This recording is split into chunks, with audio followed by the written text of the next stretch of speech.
Welcome to the Terrible Podcast with your hosts from SteelersDepot.com, where you can find all your latest and greatest Steelers news.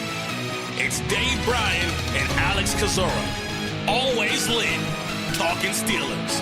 And now, here's Dave and Alex.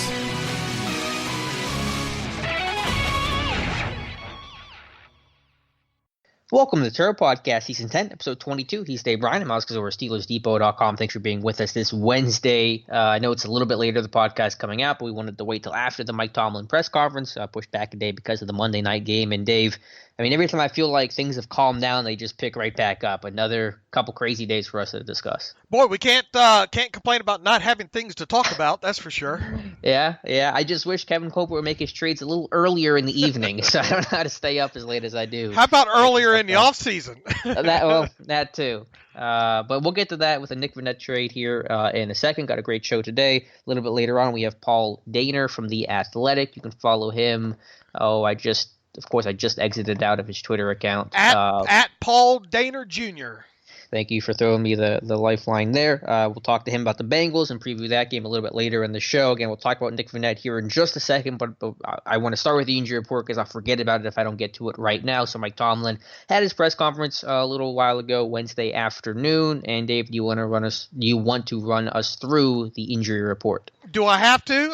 I'm going to make you. All right. Well, first and foremost, Mike Tomlin essentially said that Roosevelt Nix is probably going to miss another game, that game being a Monday night game against the Cincinnati Bengals with that knee injury. And on top of that, Vance Mcdonald, who went down with a shoulder injury early in the second quarter in the loss to the San Francisco 49ers. A lot of us kind of feared, and especially the way things have transpired the last 24 hours, that it was looking and sounding like maybe Vance was going to be lost for a while, especially yesterday afternoon when a report came out that Vance Mcdonald was in a sling and all. And then, of course, we'll talk about the practice squad and the other moves here in a little bit here that made you believe that, oh, Lord, something's going on with him. But to hear Mike Tomlin talk on Wednesday, he said Vance Mcdonald is essentially one of a few players that are starting off the week listed as questionable. And later on in the press conference, in fact, he went on to say that, let me say, I'm optimistic about Vance being available to us in the game, but maybe limited in some form or fashion. So read into that what you will. It doesn't sound like even if Vance plays that he's going to play I don't know third downs or obvious passing downs or we'll see. But at least he's not out, or it doesn't sound like he's going to be out for an extended period of time. We'll obviously see what the Thursday and Friday practice reports say, and on into Saturday. I'm guessing we're not going to get much of anything out of McDonald prior to Monday night. Might not even practice at all. Might end up ending the week listed as questionable. But we'll see later in the week as far as that goes. Xavier Grimble is a little bit of a news. He went down later in the game against the 49ers. I'm not sure we were made known of that fact, but when you consider that Zach Gentry was in there playing 10, 11 snaps there at the end of the game there, and I think in some sets when Grimble wasn't on the field, probably we should have put two and two together. Did a little bit of better job at the Blues Clues there, Alex. But he is also kind of termed as questionable to start the week by Mike Tomlin, as are Anthony Chicklow with a foot, Vince Williams with a hamstring. Both those guys, of course, were inactive for the game against the 49ers, so we'll have to say, as far as those guys go, Mike Tomlin said Rosie Nix is probably still out again this week with his knee injury. Some of the other guys that have missed time are more in the questionable category, and their availability will be dictated by practice availability and the quality of their work in those practices. Those guys being Chicklow, Vance Mcdonald, Grimble, Vince Williams. Tomlin went out, provided a little update on Joe Hayden, who's been playing through the shoulder injury for the last few weeks. He says getting comfortable with Joe Hayden, working through what he's been able to work through. Tomlin said he's been available to us the last couple of weeks. It still may limit him at the early portions of the week from a practice participation standpoint, but like the overall direction of his health. So There you go. A couple of tight ends banged up. Obviously, fullback and Roosevelt Nix not likely to play, and a couple of linebackers, trying to still work through things in Anthony Chickalow and Vince Williams. And a partridge in a pear tree. Yeah, I appreciate Joe Hayden's toughness. I'm sure that shoulder's still bothering him, but this dude still puts his face in the fan, still plays run defense, still tackles hard. I bet it bothered him a lot when when our buddy George Kittle was taking him for a few. I wonder if he had to pay for those rides. Yeah, Kittle is done that to a lot of guys. Holy moly! Did you see? I saw. Oh, yeah. Man. They ran him out of the club, but yeah, I mean Hayden's not only just that. I mean he has like 9 plays in that game. Kittle did where it's like, my lord. Yeah, absolute gamer. Yeah, Vance I think will probably play if he plays at all, which Tomlin actually seemed optimistic about, as you mentioned. Maybe a third down, passing down situation. But yeah, I think with that shoulder injury, you probably don't want him in line blocking too much against those big Bengals defensive ends. Yeah, and look, I'm still kind of a bit confused. Why did you dress? I mean, I know why you dressed Zach Banner, but you had all those issues in game, and he kind of, I guess, used a little bit of an excuse why we couldn't do why they couldn't do some things with the running game late and all like that. Why not? And I think we asked this the other day. Why not put Zach Banner on the field in those situations? Look, everybody knew kind of late game situation anyway. You were going to run, right? Right. So who would you rather have in there, Zach Gentry or Zach Banner? The guy that's 6'9", 350, or the guy that's not? Yeah, Banner. And then other aspects during the game, and I'm sure they stuck out to you and we'll talk a little bit more about the game against the 49ers as we get on into this thing, though. But, Xavier Grimble against a 300-pound defensive tackle playing some at defensive end is not quality, not what you look for. Yeah, Dave. I mean, to not use Zach Banner for a snap, especially after the injuries to Grimble, and you're down to one tight end and rookie and Gentry. I mean, I don't want to get on a soapbox here. Maybe I can save that for later in the show. But I thought that was one of the biggest miscues that this team made. I thought that was just almost inexcusable to not even try to play Banner at all. It made sense against a 4-3 team. The run game couldn't get going. Why they didn't do it at all, I simply do not understand. All right, that wraps us up, I think, for the injury aspect. We'll get more into what went right and what went wrong after, following our deep dive into the All-22, which we've already done. We got a little bit other news to talk about, don't we? Yeah, I want to start with the roster moves briefly prior to the trade, just because I want to get those out of the way. Alexander Myers, a cornerback, signed to the practice squad, who was in camp with the team, highly touted undrafted free agent, had an illness, got waived, never ended up practicing in Latrobe, but has now circled his way back, because assuming he's healthy. Javon Mathis, who was signed midway through camp, was released. And then you tell me if this is official or not, because I haven't seen it officially, but Elise Mack, a tight end from Notre Dame, reportedly signed to the practice squad. Has that gone through yet, or is that still pending? Now you got me confused. Oh no, I that one didn't hit yesterday. I don't think. Yeah. I didn't think it did because I didn't see a corresponding move. Well, actually, no. Spillman. They did announce it on the Twitter machine. Did they? Yeah. Oh, yeah. I must have totally missed that. Yeah, okay. It came in a little bit later. What they do is they wait for me to ask the question, and then they on Twitter, and then they immediately kind of put out. It seems like they put out the move not long after that. Let me just double check here to make sure I yeah, you're right. 17 hours ago. So Myers hasn't been announced official. Am I getting that backwarurs? Did they? No, they did announce Myers official. Yeah. Okay, so they've all been announced. I'm screwing you up here. Okay, so Robert Spillane was Spillane had a good preseason. I'm a little bummed about that. Yeah, the only thing maybe we can read into that, and it's probably dangerous to do, is I don't know. Maybe that's a sign that Vince Williams might be able to work some this week and get back. Or the tight ends are just that banged up. They had to release somebody. Or the tight ends are just that banged up, and he was the extra. Could have been the extra body there. Sure. Yeah. But Mack was a guy that Notre Dame was with the Saints, I think a 7th-round pick. Steelers were at his pro day, brought him in for a pre-draft visit, had some off-the-field concerns, not much of a blocker, a bit of a vertical threat. So a minor move, but they're familiar with him. Yeah, they gives him a good practice body this week, I think, to try to work with and further evaluate on top of it. Look, I mean, he had some drop issues, I think, at Notre Dame. I mean, it's probably no wonder he went 7th round, and no Mhm. wonder he didn't make their 53 and ended up in their practice squad. And talking about the Saints, and then ended up just released a few days ago there. So kind of a developmental guy, a guy that gives you time to take a long look at, and a guy that can help you with some of those short lines you have at the position right now as well.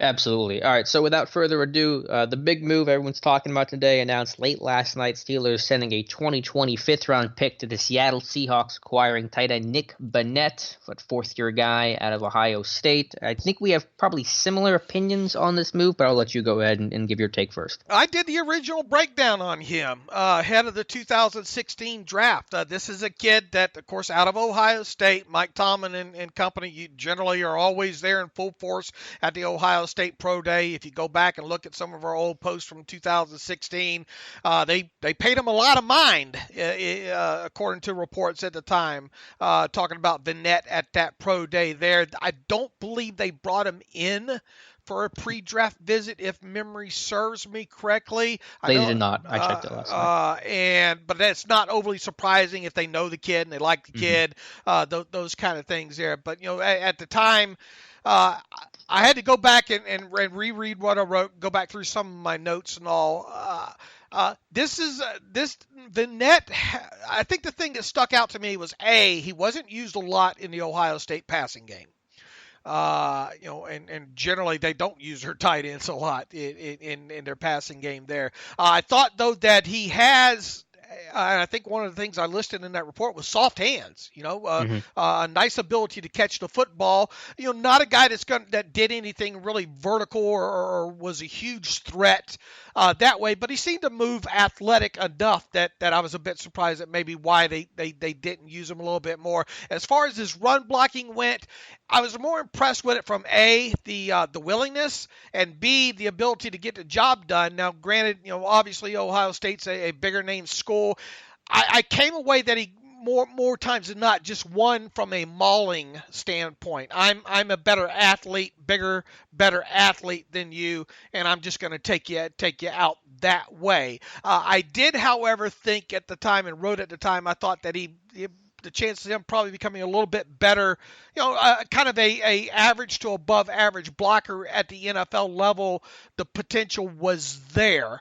Now, fast forwarding going through not only his tape, which has been limited to about 80 snaps, I think, this season, and then his 2017 tape, he hasn't become the kind of run blocker that I thought maybe he had the chance of becoming. He's an okay pass blocker when asked to do that, I think. But as far as a run blocker, now he does have some moments with some contested catches, those kind of things, some nice soft hands, a bad ball catcher, if you will, occasionally. At times, but he just, he hasn't been used a lot in the passing game. He's been primarily kind of a number 2 tight end for them. Of course, with the emergence of Will Disley for them, which Steelers got that firsthand a couple weeks ago. There, he's still that kind of or had been that second fiddle over there, if you will, with him. Now he's an okay special teams player. Not much to get excited about there, but this is a guy that was a 3rd round draft pick. And their ability to dump them for a 5th, I thought the Seahawks did kind of okay in that. There was no and I put this, I think, in the comments on your post, your breakdown this morning. I didn't come away from the overview of his 17 of his 18 and 19 tape of any real wow moments other than maybe the catch that he made a couple weeks ago against the Steelers. Go figure. But no real wow moments to me, and I probably looked at 120 snaps. Yeah, I was about similar. I watched all 3 games this year, picked out a couple games last year, and then some random highlights and catches from his career. I don't think there's – well, I'll say this. There's 2 traits that stick out above all else with Nick Vannett. His toughness, willingness to go across the middle, willingness to take a shot at, as you pointed out, that 3rd down catch he had against Pittsburgh where Sean Davis popped him and he held on. They scored the next play to Disley, and that's a huge play that they had in the moment, a 13-yard gain on 3rd and 10. So his toughness is there. and his hands. I think he's got good hands. He can catch in traffic, make contested catches, adjust to poorly thrown footballs, not catch from kind of all angles of his frame and adjust to anything. So he's not a great athlete. He's a technical player. As a blocker, I think he's pretty average to below, pretty soft, I would honestly say. He's got good size, he's got good length, 34.5-inch arms, but doesn't always play to that kind of build and frame. So I think his toughness and his hands are the two biggest things he brings to the Steelers. I tell you, if there's anything, if you want, he's going to be a number 2 with the Steelers. Okay, plain and simple, I think. Now, can you use him a little bit more, maybe in the passing game? You're probably going to have to right out of this shoot here. Maybe if you're going to use him as much as we think that he's probably going to be used as quickly as you can get him ready for this game Monday night. Like I said, one of the things coming away from his Ohio State several years ago was the fact that not a bad receiving tight end. Now, I don't think he's maybe as soft as maybe was what you think in the blocking category. I just don't think that he just has developed, and he was able to maul at Ohio State, I thought, just because he was a big guy. He's a big guy. He's a better athlete than most of the guys that he faced off against. Look, they used him on the move. They used him on that split zone. They used him on the end of the line. They did flex him out occasionally there. So, but overall, I mean, what is he? I mean, he's a number 2.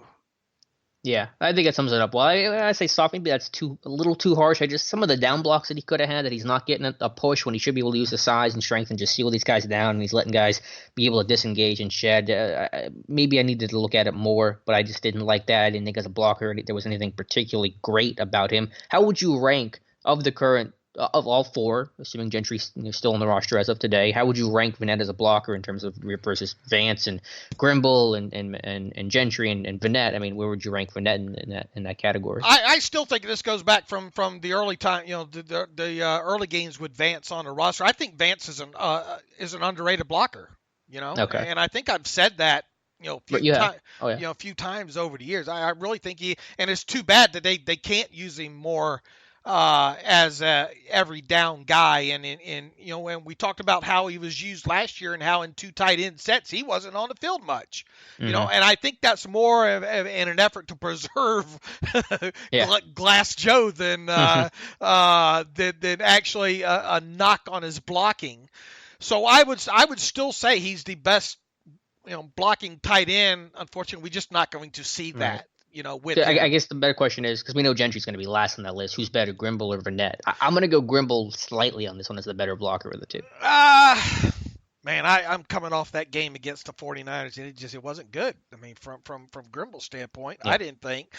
They're right there, 1A, 1B, or 2A, 2B, however you want it. I'm interested I'll tell you this. I am interested to see Vannett now used as the number 2, just to see, so I can have it compared in the Steelers system how he does. But I'll go back to this, and looking at his 80-something snaps, whatever it is from this year, and then the other 40 or 50 or whatever I looked at last night, there was no wow moments for me when it came to I will say that I thought his pass protection was fine. Mm-hmm.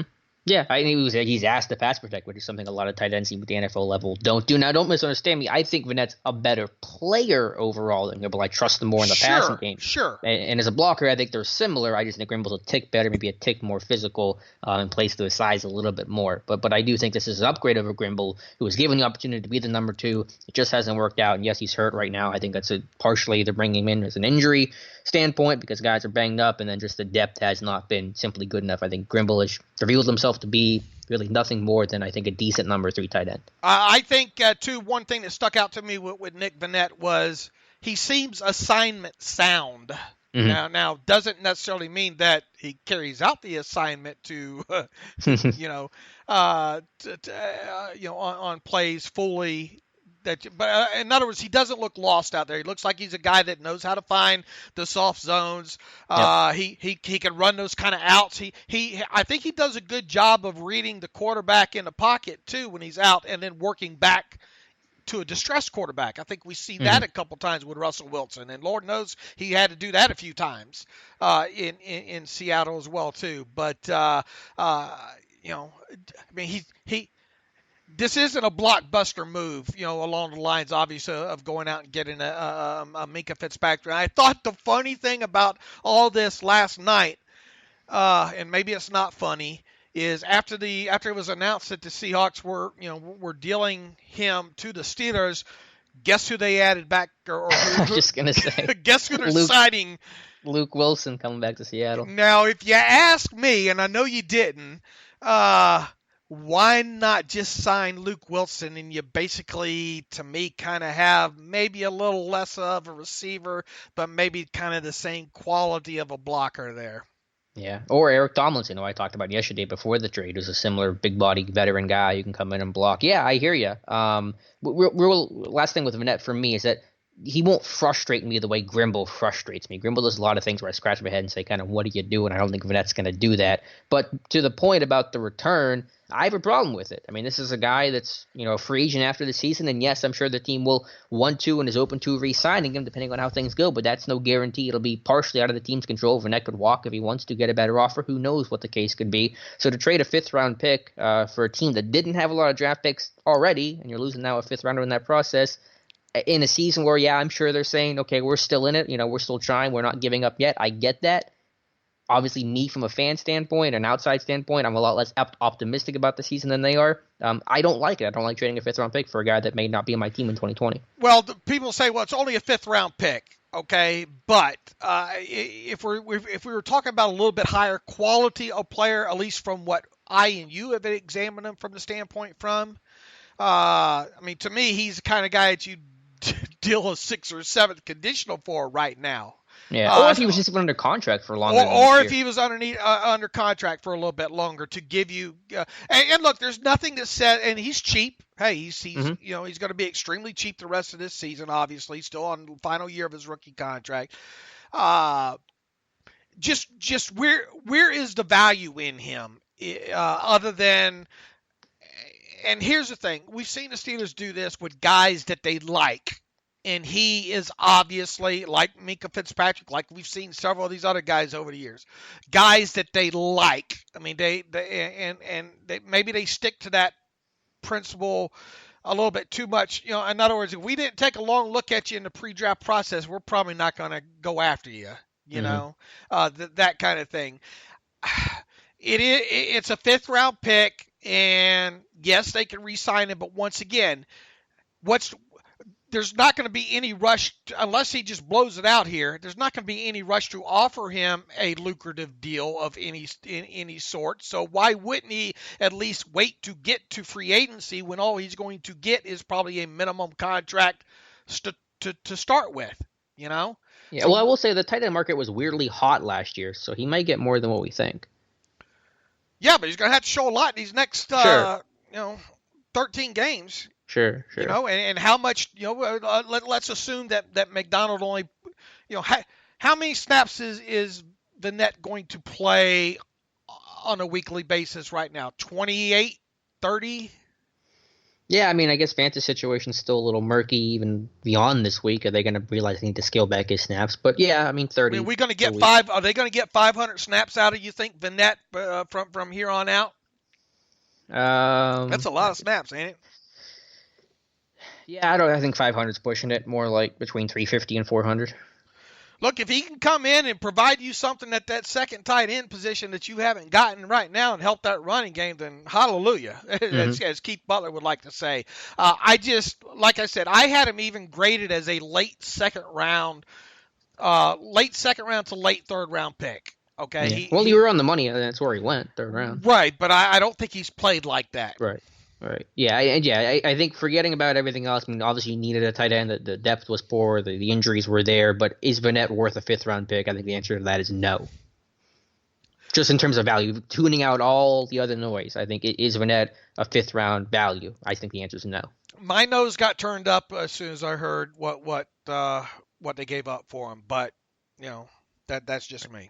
And this is a team that, how many picks do they have now? They got a 2nd, they got 2 4ths, a 6th, and a 7th, right? And then possibly we were expecting a 3rd compensatory. Right. And here's the thing too, you say, maybe they'll get a compensatory back for Vannett should he leave. Well, remember that you're not going to get that in 2020 if if he does somehow manage to have enough value where he gets a good enough contract after, let's say, leaving the Steelers next offseason, and somehow manages to factor into the compensatory formula for 2021, it ain't going to be no fifth-round pick.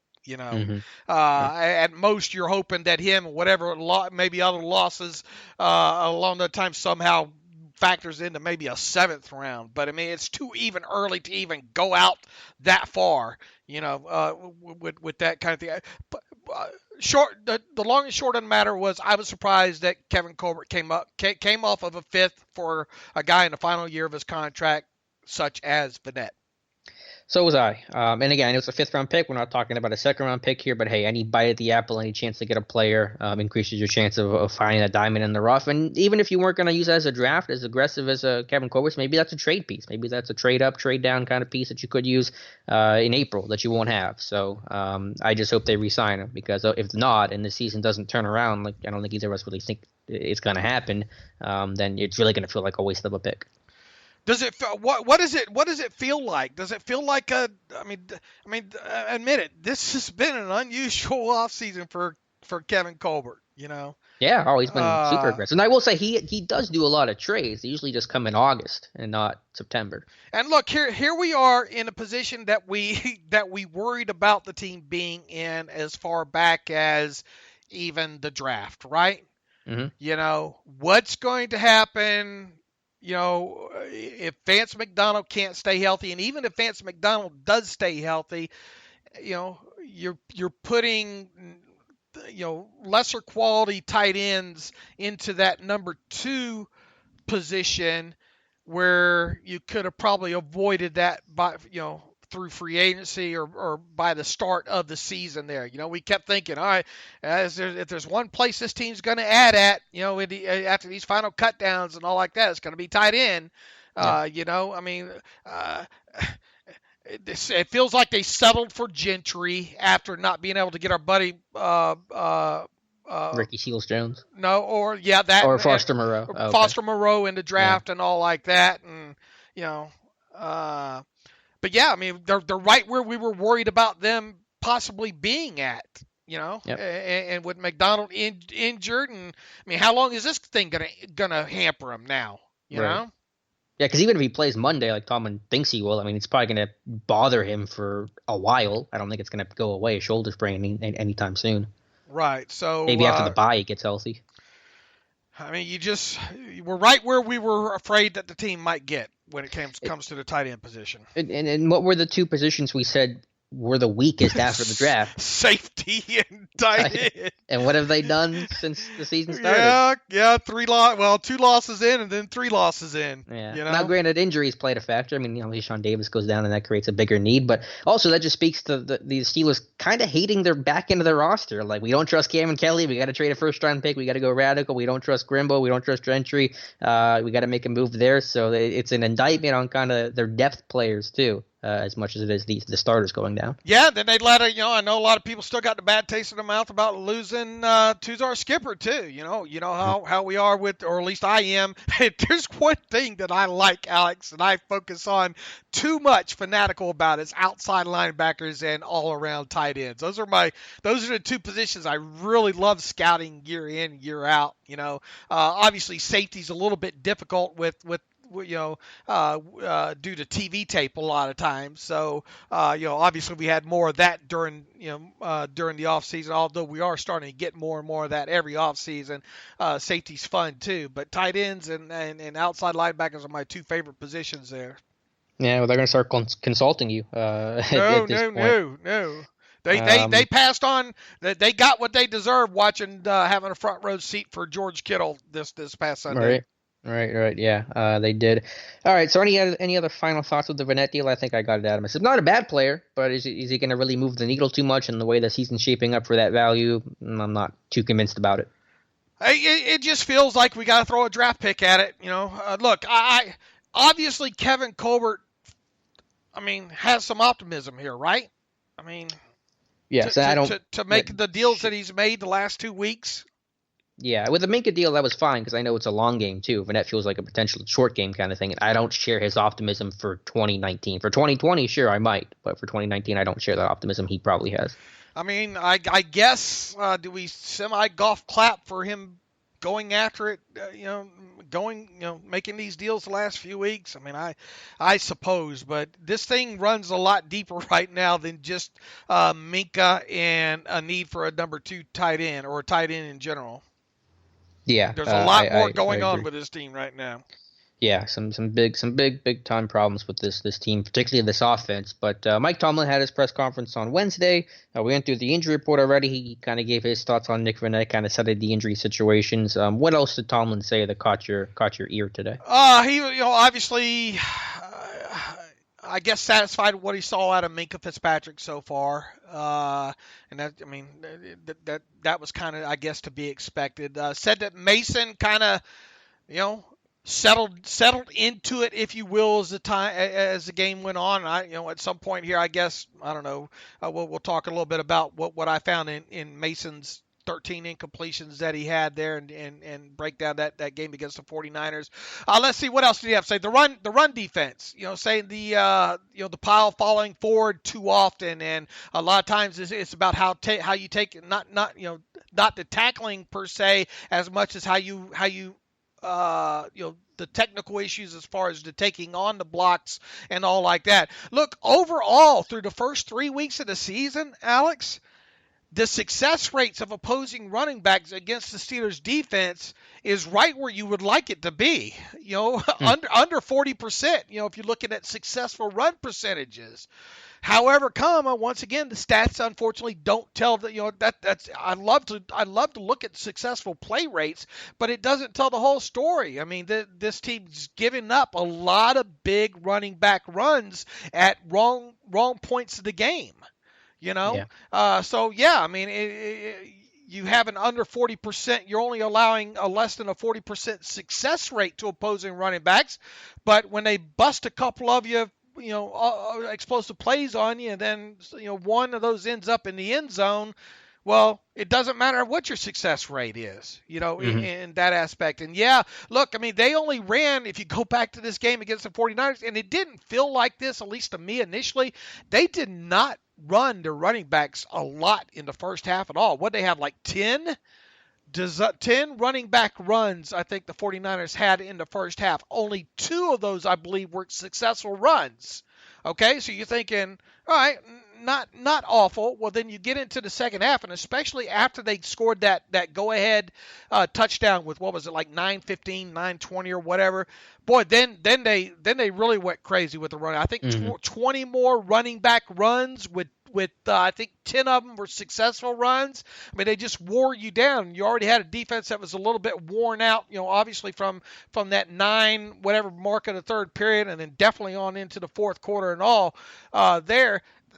They just wore them down to the nub. And yeah, that's when the piles were definitely falling forward and they were giving up runs that they shouldn't have.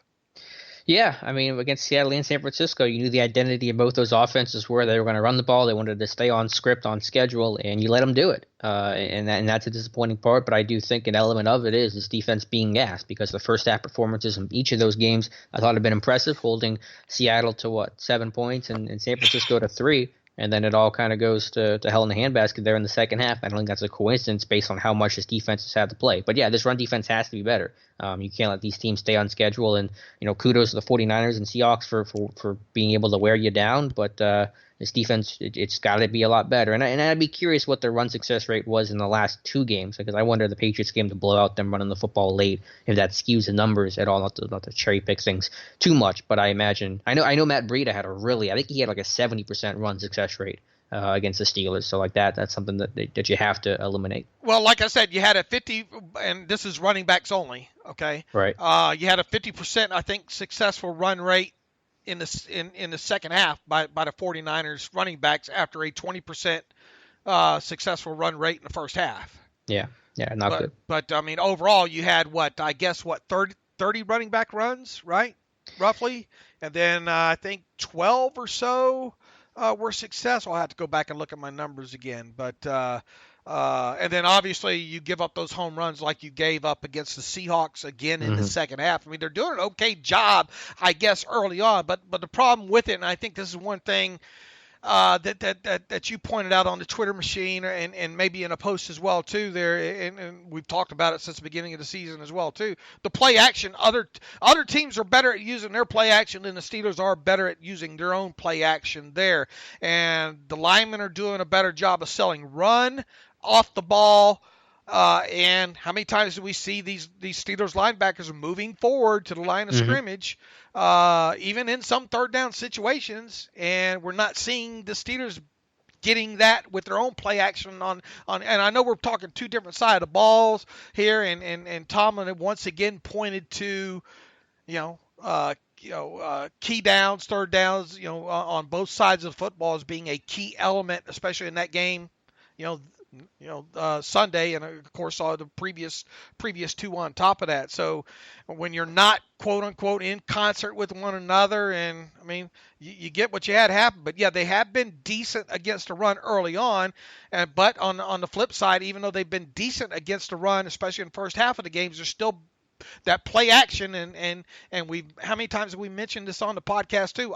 It don't matter what run success rates are. If you use play action effectively, it can still work. If you're using it right, regardless of what your run success is. Sure, we harped on play action. If we did a drinking game with play action, we'd both be in the hospital right now. I mean, that's how much it's been used and abused against the Steelers defense. But you know why? The Steelers offense struggles so much with play action and other teams have success? Because other teams have an identity on offense. They know what they want to do. The 49ers know what they want to do. They know who they are. They know what their game plan is, and they use one play to set up another, and their run actions and their play actions look the same exact thing. Well, Pittsburgh, they're running play action on 3rd and 7. They're running play action with their offensive linemen, high hat standing straight up in pass protection, linebackers dropping into coverage, not paying any mind to the play action. So all you've done is just take Mason Rudolph's eyes off the defense, as happened last week, the tweet that I pointed out. So the Steelers don't have an identity. They don't know what they're doing, and so everything's just chaotic and sporadic, and it's just chaos, and that's why it's not effective. So it don't matter who you add in there at tight end right now, and it don't matter if you get Roosevelt. Now everybody's hollering, we need Roosevelt Nick's back. What did you think about Tomlin's quote about some people are going to, it depends on your narrative, I guess, or how people will twist Tomlin's comment about Nick's today. Let me hear your thoughts on it. I missed part of the presser because I had an interview. So at first it seemed a little worse than when I saw the whole thing. And the question was, minus your tight ends, do you have anyone that can play fullback? And Tomlin said no, which I understand. That's fine. Linebackers playing fullback. I get why that's not going to happen. But yeah, I mean, I'm not. A fullback not being on the roster or not being healthy is like number 47 on my list of concerns about this offense. But it's something that is going to, in some small way, impact this offense. Sure. Would you like to have Roosevelt and Nix available to you? You're damn right you would. Yeah, of course. But, how much are you actually going to use him?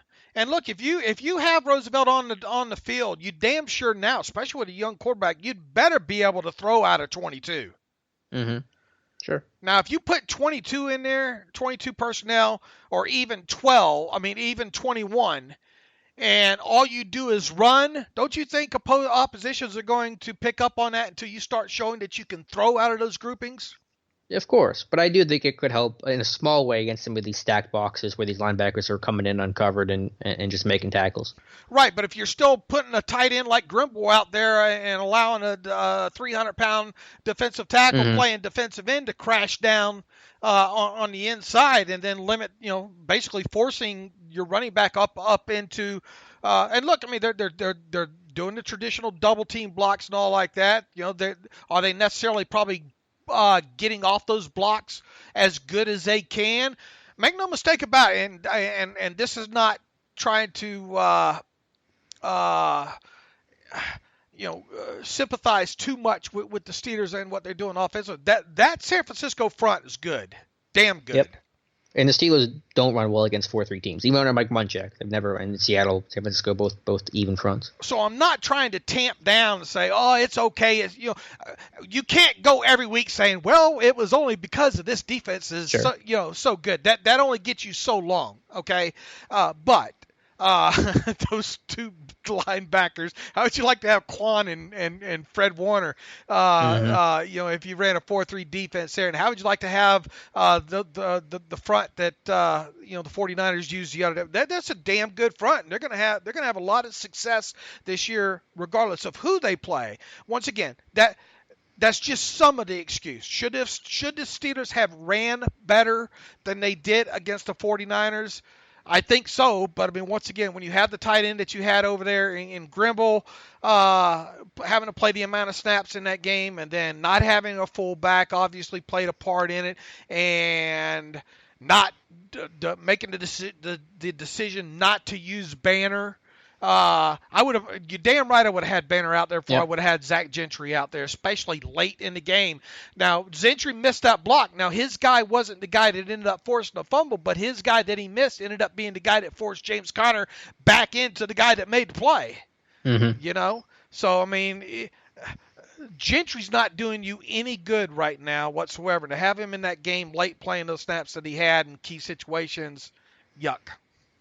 Yeah, and they got to run the ball more vertical. Got to get downhill. I think even James Carter, not that it was explicit, but just kind of a little bit of frustration maybe in saying, when we ran the ball vertical against the 49ers, we had some runs. And he had some runs of 5-10 yards where he was able to get downhill, hit the hole, and get some positive plays, some successful runs. But when they try to get the ball in the perimeter like they have, it just isn't working. And they're facing good linebackers and fast flow defenses, and they're trying it, and it's still not working, unless it's going to be some window dressing where you got a receiver on an end around or reverse or what have you. But once again, Alex, when you have a young quarterback, inexperienced quarterback back there like you have in Mason Rudolph, how are you going to defense this? How are the Bengals going to defense this? How is every team going to defense this moving forward unless the Steelers start showing they can throw the football down the field, especially out of some run formations or even out of 11 personnel type settings there? Until they stacked that box, and I would have done the same thing if I were the 49ers. And I'm going to continue whatever defense I am of matching up the Steelers wide receivers one-on-one and playing a one deep safety. And I want them to prove to me that they can beat me, vertically that way first before I start pulling guys out of the box to defend that. Yeah, absolutely. I think it's a two-sided thing. Obviously, the way defenses are playing the run, it makes it tough on the running offense, but they have to execute better too, in play calling and in execution. And hey, bottom line is they got to get better, and they better run well against the Bengals because they've always run well against the Bengals, and this is a Bengals run defense that has not been playing well. So if they can't run against these guys, then it's going to be a real long season. I expect a lot of power. Pull, yeah. I hope David DeCastro gets a couple good nights sleep. And look, I mean, you can use Vannett on the move. You can run some of these split zones, a little bit more of that. And yeah, I mean, these backs need to make the one cut and go, north and south. How effective can some pin and pulls be against a team like the Bengals? Yeah, just get downhill as quickly as possible. Some power I'm cool with, some duo.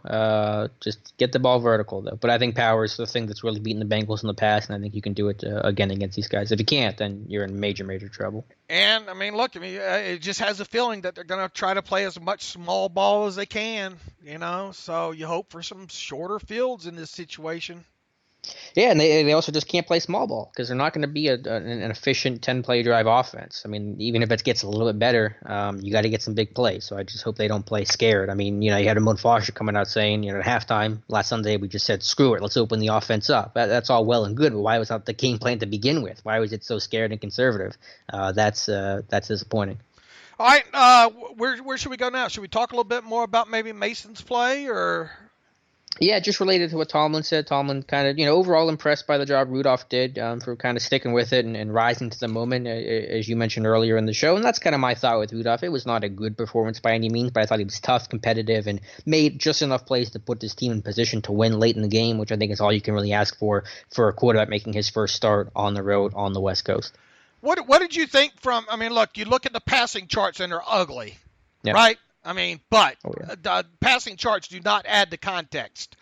what did you think after I added some context? And look, you'd already, and I had really learned one of the throws, from the breakdown that you did on, I think it was a third down breakdown, and you pointed out that speed out to Deontay Johnson and how he kind of let up on that on that route there. If he powers through that thing, and I know it was in front of Richard Sherman, yada yada, but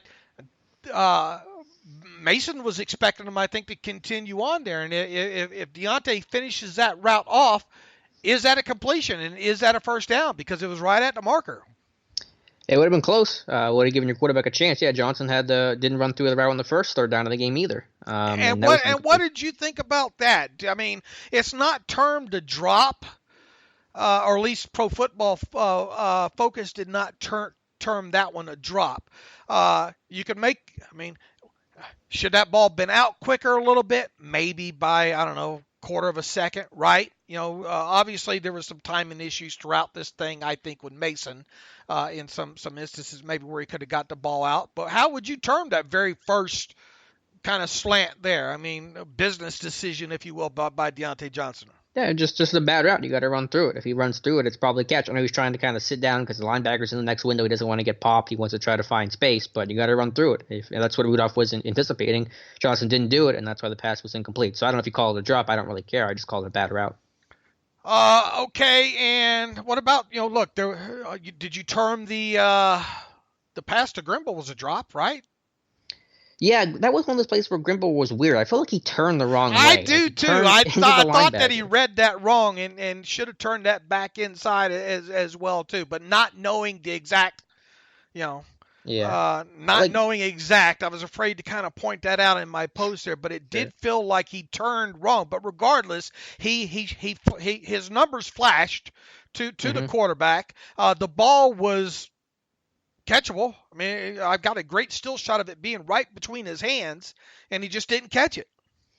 Yeah, it looked like he was running. If that's a Hank concept, you're supposed to run that over center, but it almost felt like he was running like the ball was going to come out hot, like there was a blitz that wasn't there, and I don't know, he just turned the wrong way. The pass was a little high, but certainly catchable. I thought the one that you kind of opened my eyes to was the one to Washington. Like, it was high, but it needed to be high to even have a chance to get over the linebacker. So now I understand why Rudolph threw that particular pass that fell incomplete high, but also a catchable ball to Washington. And the TV angle is probably the best one of that one, too. I think in order to see the linebacker and how Rudolph had to – I thought it was a perfect pass, to be quite honest with you. And I talk all the time about Manhand's Washington and those lobster crackers that he has.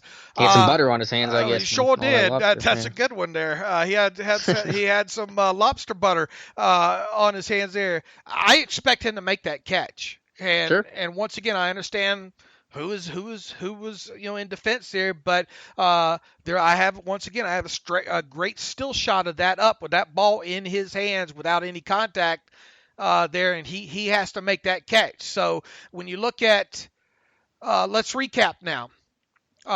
Washington, PFF called that one a drop too. Grimble, I don't think there's any way that you don't call that a drop. So there's two drops there. The speed out to Johnson, got to help the quarterback. Got to help a young quarterback out there. That's 3 right there. Whatever you want to term the Deontay Johnson first pass. All right, 4 there. 2 of Mason's other incompleted passes were ones where he was getting one. He was getting crushed by 3 players under pressure, and one was a pass to Connor that never had a chance. I mean, that ball wasn't going anywhere by the time he was releasing it, and the other one was to, I think, Juju coming across the middle was another one. So 2 of those really, they show up on the charting as being incompletions, but those balls never even had a chance to be completed anyway. And then final drive, the throwaway. One of those 13 was him avoiding pressure out to his right and just chunking that baby out of bounds. One was an extremely poor decision on his part on the interception. I mean, you want to talk about extremely game-changing play, so to speak, outside of the Steelers' offense not converting on early turnovers. That was just an awful decision on Rudolph's part there. Another one that he kind of forced to Juju around midfield. Was that a third down or a second down? That was almost picked off. Yeah. There. Ball was late. Ball was late on that one. Yeah. But that was the play action where, like, it was just dumb. I mean, it just because Rudolph had to know how to read, and it probably slowed up his process. The early post to Juju in the end zone was great coverage. That really never had a chance anyway. I mean, it would have taken extremely. I don't even think Ben could have put that one in there. I thought it was actually a really well thrown ball. Like, it was either Juju was going to make a play or no one was going to make a play on it. Right. I mean, but you go back and look at that from several angles, you think, man, there's no way that was going to get completed there. Mm-hmm. What else? So the throw to Vance was high, the one that Vance was injured on. That obviously you got to have that one. And then I think really the only one, I believe it or not, I think we made it through. The only other one was the fourth down throw at the end where you're throwing kind of into. I thought he should have had a better. I don't know. What would you think? Have you gone back and looked at that final fourth and whatever throw? I haven't, because of the Vannett trade screwed my whole schedule up. But you tell me. It just feels like he could have put that ball a little closer in to give Washington a chance. But once again, even if he completes that to Washington on that fourth down final throw of the game, I think Washington's going to take a heck of a pop. Because they were obviously playing the sticks and playing back there in those situations to not give up the home run. So I just thought he could have done a little bit better job, maybe giving Washington a chance to get that. Maybe Washington could have done a better job of continuing on through that route as well. So I think we basically recapped. I came away thinking that it wasn't as bad as what a lot of people are making out to be, but I mean, he obviously missed some throws. The throw to McDonald, I think you got to have that one for sure. The interception cannot happen with that decision there. Really, those are the two biggest throws I thought right there that he missed. Yeah, I think he summed it up well. There were some missed reads too. There was a 3rd and 6 or 3rd and 4 scramble that he had. He picked up the first down. Good as him sacrificing his body, but he missed Deontay Johnson. It was the same concept they ran on the first failed 3rd down. That was probably open that he missed on. He just kind of felt some pressure and took off and ran, which again converted, but you don't want to get your quarterback killed in the process. Again, it was. I missed one throw. The deep one down the left side, the first deep one. To Deontay. To Deontay. He probably could have done a better job of maybe holding that a second longer before releasing it, maybe, and throwing, getting it out there a little bit more and giving Deontay time to maybe get under that though. But I mean, the first real deep ball of the game there. Mm-hmm. Yeah, it was an okay performance. Again, it's a long process. I'm not going to use this one game and overreact.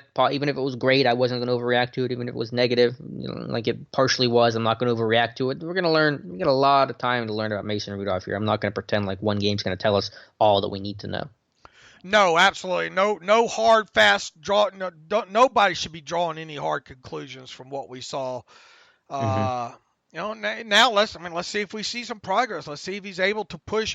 It does look ugly on the charting, though. I will tell you this. When you look at, if you did not see the game and you did not see my contextualization of those incompleted throws, if you just look at that passing chart and that passing chart alone, it looks ugly. Yeah, I mean, only 2 passes were completed beyond the line of scrimmage, which is really bad. There was also a play to James Washington that was completed that was a penalty for a legal man downfield and RPO to James Washington on a 9-yard out route. So some other plays that were completed that were called back. And then also one of the ones to Juju anyway, had he completed it, that was coming back. It goes down in the books as an incompletion because the penalty was declined. But even and this is not if then that kind of scenarios. But even if you complete that comes back on a penalty anyway, and it doesn't show up on the stat sheet. Right. So yeah, that was it for Rudolph. We'll see how he does. Monday night though, lights don't get any. They're still going to be bright. You're playing. Is it a home? I'm confused. Is it a home game? Yeah. Okay. Monday night against the Bengals at home. So that'll be nice, but obviously Monday night a big stage. They're AC North opponent.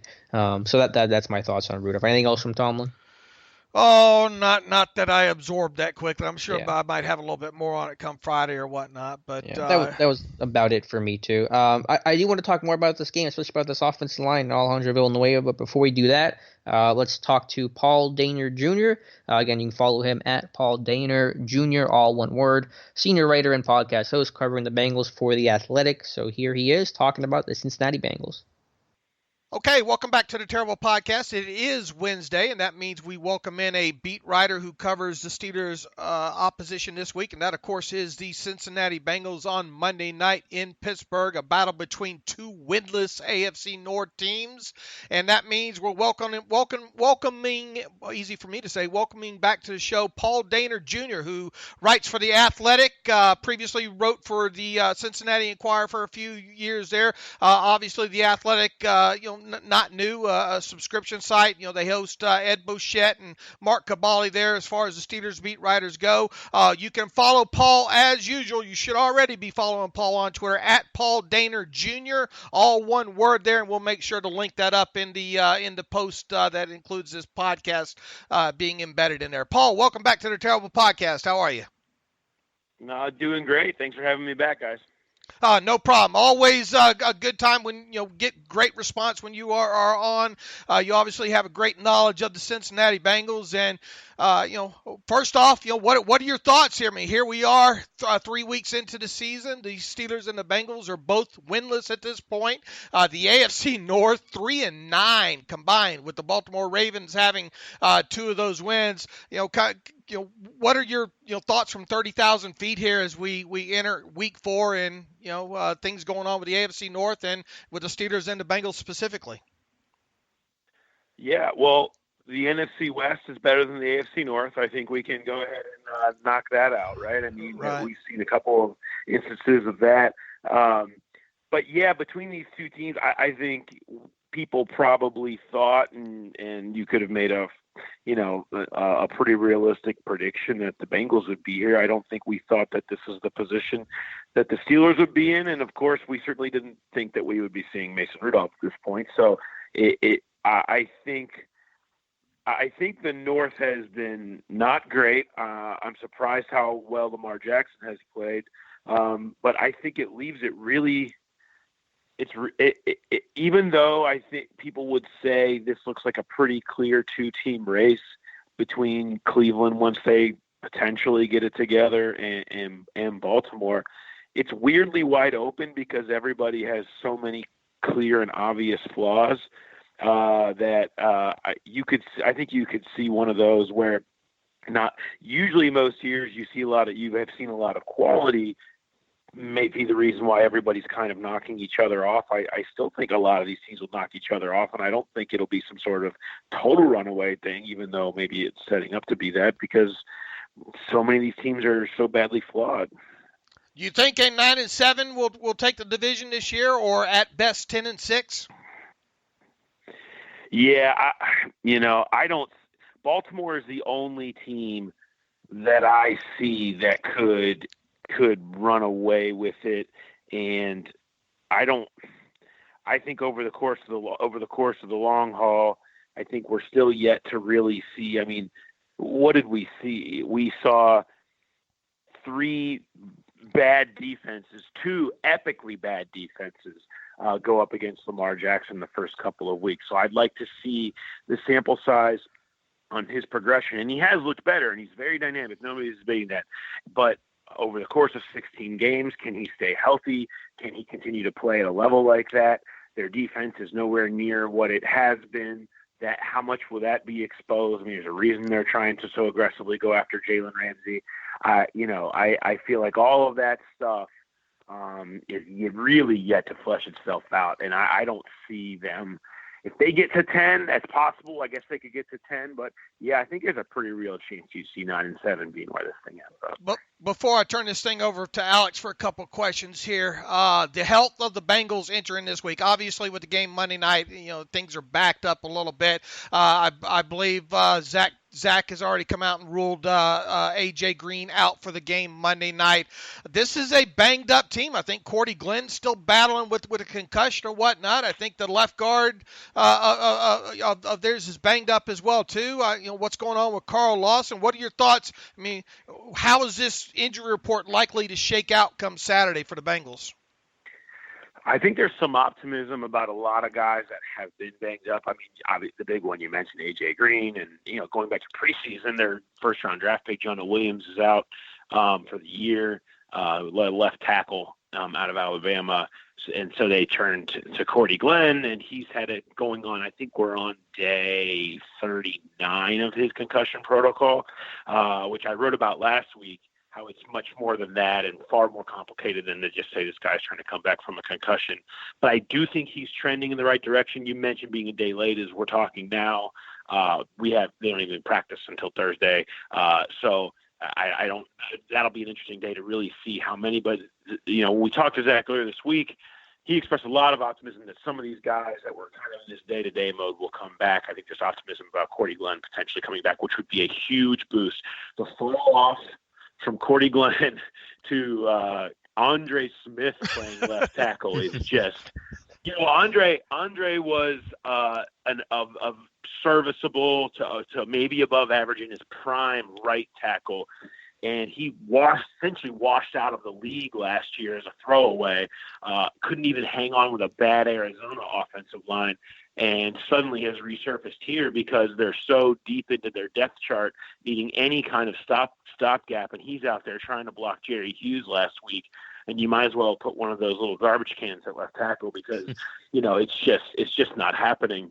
And so that would be a really big addition if they could get him back and playing at any kind of level. Yeah, you mentioned Lawson. I would think he probably will be back. He had a not super serious hamstring he was dealing with.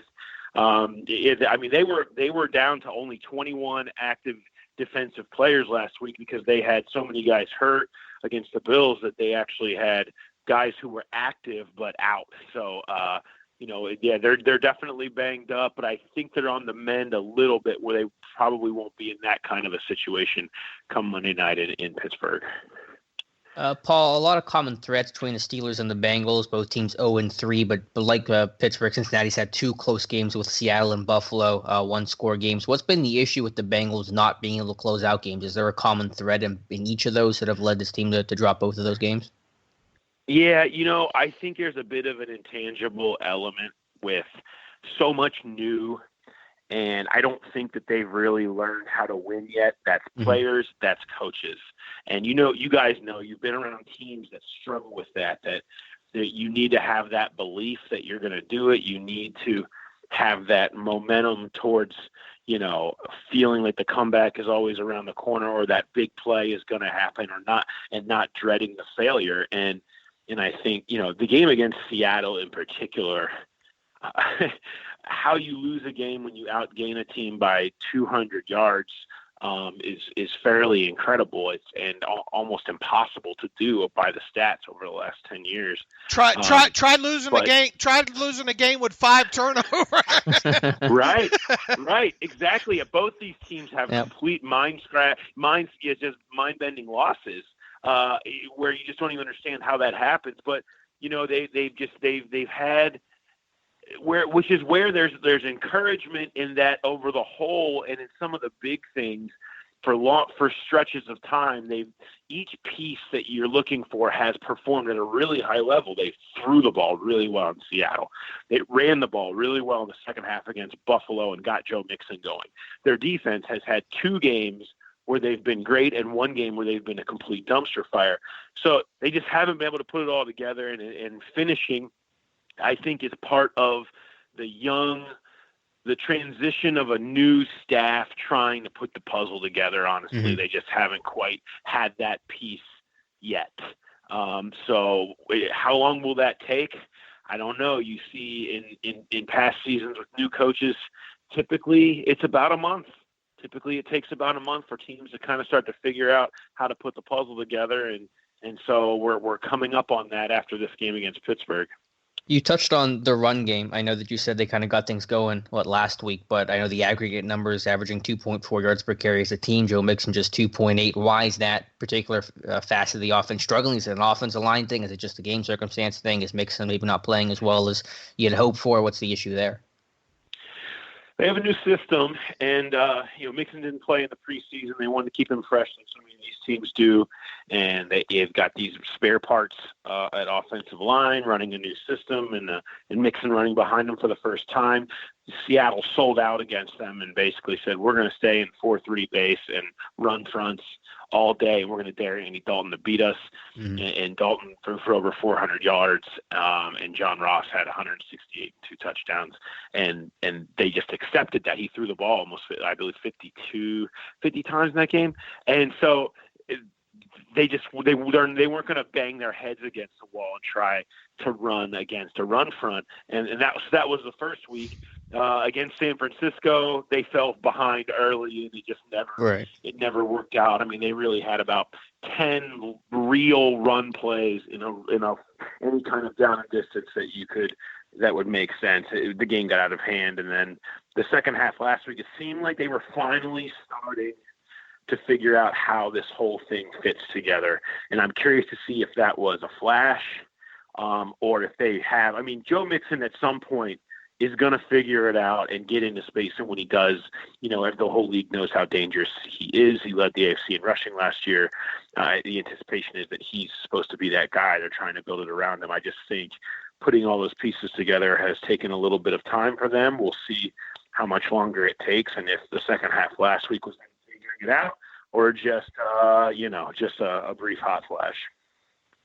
After I'm sure Bengals fans were happy to see John Ross come out to shoot there with a couple of big gains, but after going back through those things, not to discredit what he did, but you had the nice play call, I think, on one of those touchdowns on I think it was like a wheel or something like that, and then you also had the game against the Seahawks where the safety misjudged maybe the kind of an ill-advised throw maybe, and then Ross gets into the end zone.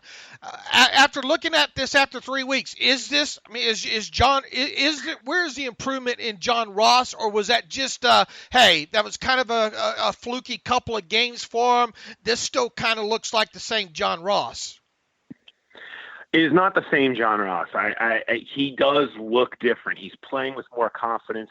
This offense much more fits the speed skill set with. They run the Rams offense with the tight splits and the trips and all that stuff allows his speed to really take over with freer get off and things like that. It's all about trying to utilize a speed guy like him. They've found ways to do that. They've schemed him where his speed takes over, and it was in garbage time, but you saw it perfectly in the game against San Francisco.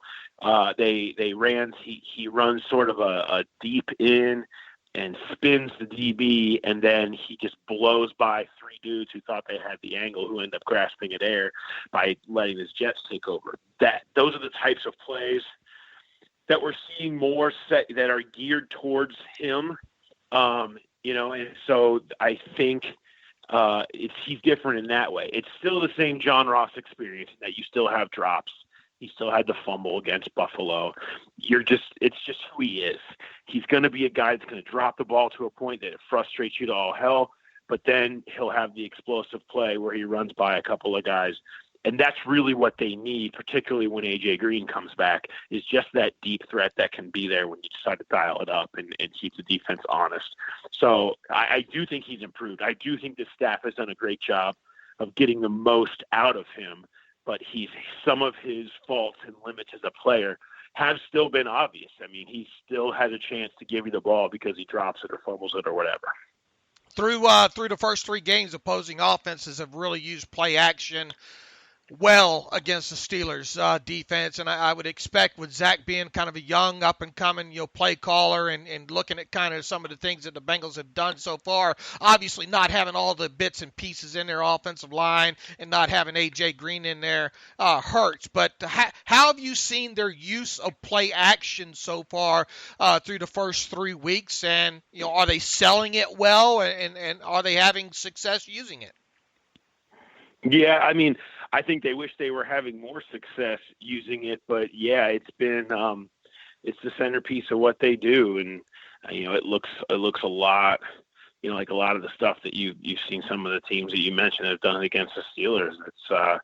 It's all still coming together, but it's on most plays. They're using it at a much higher percentage, significantly higher percentage than they did last year in Bill Lazor's system. So yeah, you're going to see a ton of it. And they feel like it's sort of at the centerpiece of what makes everything go. They've got lots of tricks that they do out of it and all that type of stuff. So, it's a big deal. Paul, Mike Tomlin's been busy and Kevin Colbert's been busy trying to collect every safety from the 2018 class. I think he's up to 4 right now. One of the guys he didn't get is Jesse Bates. How has Bates looked in year 2? I know it was a pretty positive rookie year. I've heard that there's been a little bit of regression his sophomore year, but you tell me. I don't know if I would call it regression. I think it's not like he's out here getting victimized or anything like that a bunch. He hasn't had interceptions yet, which was a big part of his rookie year. But he's made some nice plays coming up and making tackles, which isn't necessarily his MO. I think he's been solid back there defensively. It's been kind of nondescript, but that can change in a hurry. A couple of picks or whatever, and all of a sudden everybody's praising his taking the next step in his second season. But it's not like he's been out here getting burnt type of a regression or anything. I just think it's been kind of a nondescript 3 games for him. I think you wrote recently about William Jackson III and Kirkpatrick over there on the other side, probably not having the greatest start of the season. Jackson's still obviously one of the better corners in the league, in my opinion. They're definitely probably top third easily from what I've seen in the past there. Do you expect them to move these guys around any? Or here's the thing. San Francisco, what they did this week with the young quarterback Mason Rudolph there is they just said, okay, we're going to stack the box here. We're going to play, a lot of single high safety here, whether it be kind of cover 3 looks or cover 1 looks. And we're going to force these wide receivers to beat us in one-on-one matchups, and we're just not going to let the Steelers run the football. Talk a little bit about how do you view the Bengals as going to have that same kind of defensive game plan, and what have your thoughts so far on Jackson and Kirkpatrick? I think we will. I think a new wrinkle that we've seen in Lou Anarumo's system, their defensive coordinator this year, has been running 5 defensive linemen and 2 linebackers. It's sort of a 5-2. You could call it a 3-4, but I mean it's guys like Carlos Dunlap and Sam Hubbard, more true defensive ends, playing on the edges with a couple of big run stuffers in the middle a lot of times. Andrew Billings, Josh Tupou, dudes that are 330 pounds, that type, along with Geno Atkins. And so they've used that to basically say, hey, we're going to stop the run with this front. They did a lot of that in Seattle, and they have allowed those cover guys to cover and put it on William Jackson to be good and put it on Dre Kirkpatrick to hold his guy in check. That Dre has not, last year people have given Dre a hard time here in this city, and point out because he misses tackles and he has a tendency to get burnt for big plays, but his consistency was pretty good last year. He actually was second in the NFL in percentage of targets allowed for completions, and that hasn't been the case this year. Teams have thrown on him pretty easily. William has been out of position more than a few times this year. So, he's sort of disappointed because this team needs more stars. They don't have enough stars, and William is one of those that is sort of an on the cusp. I mean, you said it. You mentioned, top third, right? They need more guys who are top 5 at their position, and he seems the most primed to take that over, to be that type of a guy. He's shown flashes of it. He's getting the full-time look now. He's, this is a guy who was drafted in 2016. This should be his time. And it's been okay. It hasn't been great. And so, what would that look like if he's out there one-on-one with Juju or whatever? will he be able to hold up to the level that you would hope a guy that you want what you want his status to be do it? I don't know. I can't say that for sure at this point. So yeah, I would expect that to be the game plan. To long-winded way to answer your question, but I also wonder if that one will pan out. What's going to happen with them at the nickel corner? I think B.W. Webb, a guy that Steeler fans should know a little bit about there. I think he was banged up a little bit. One of my biggest concerns right now is the Steelers are going to come out heavy and do the Bengals a favor by letting them be in their base and not having to get that extra corner on the field. I mean, that to me, it seems like their nickel, their extra corner spot is where they're the most vulnerable. Yeah, B.W. Webb's hurt. Darius Phillips was a fifth-round pick in 2018 and sort of a guy he played very limited snaps last year. I mean, they had Darqueze Dennard, and he's back on this team, but he's on PUP to start the season.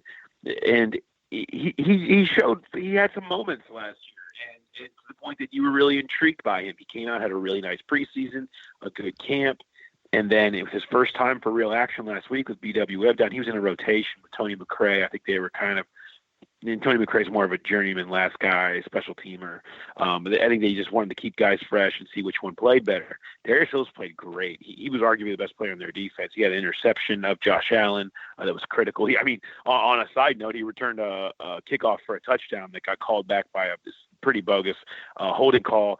And he's a dynamic player with the ball in his hands. He's really improved as a cover guy over his rookie year. He's small.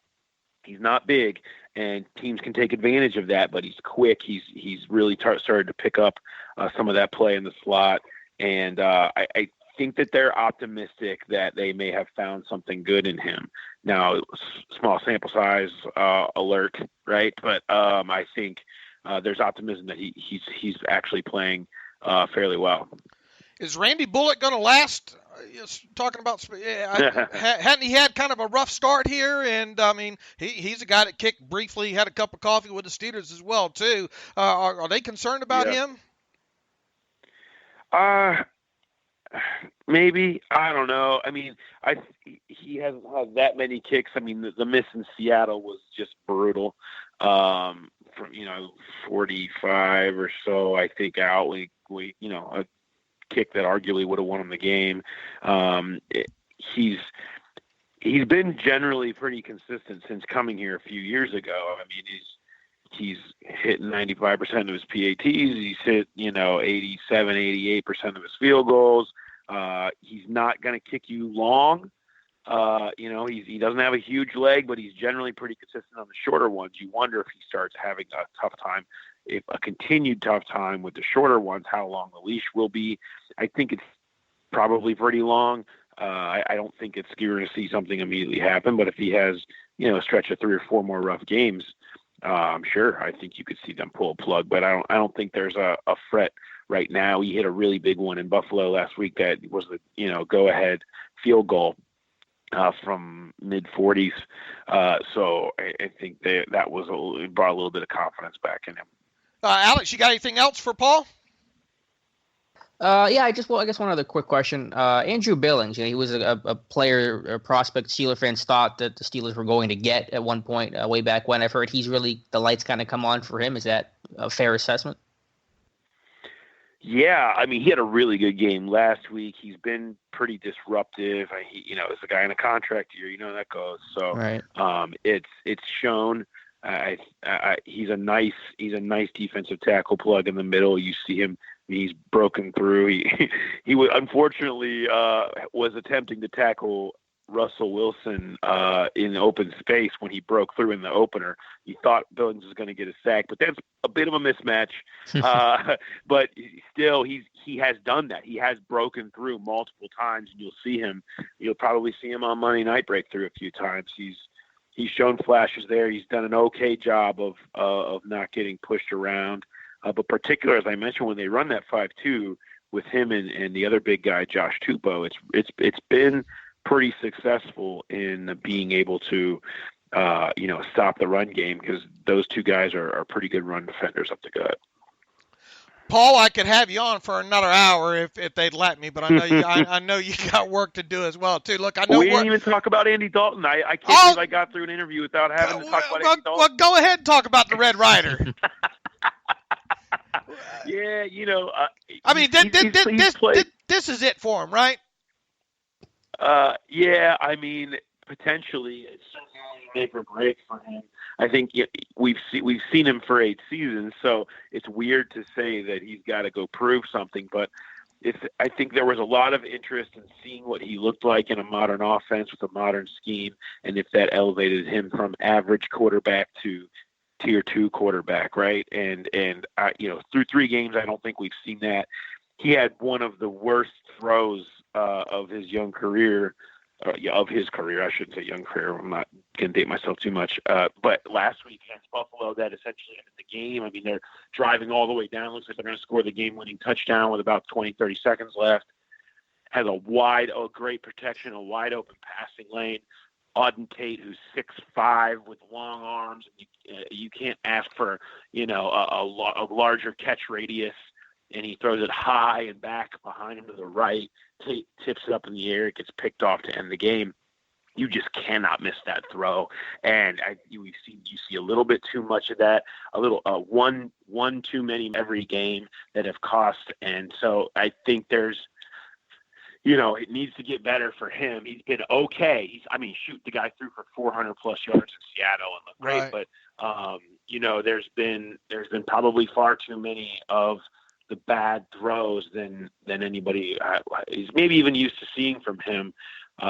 So yeah, it's been a bit of a wash so far through 3 games. Yeah, we need to make sure that we get memo to Keith Butler that Tyler Eifert's back. I didn't know if you were going to say it. Back to we got it's a little early in the week, but if you do you have an early feel for this game? Want to make a prediction for us for the Monday night game? And on top of that, what do you see for the Pittsburgh Steelers the rest of the way here? The Steelers are. It's a hard one to gauge right now. They're interesting.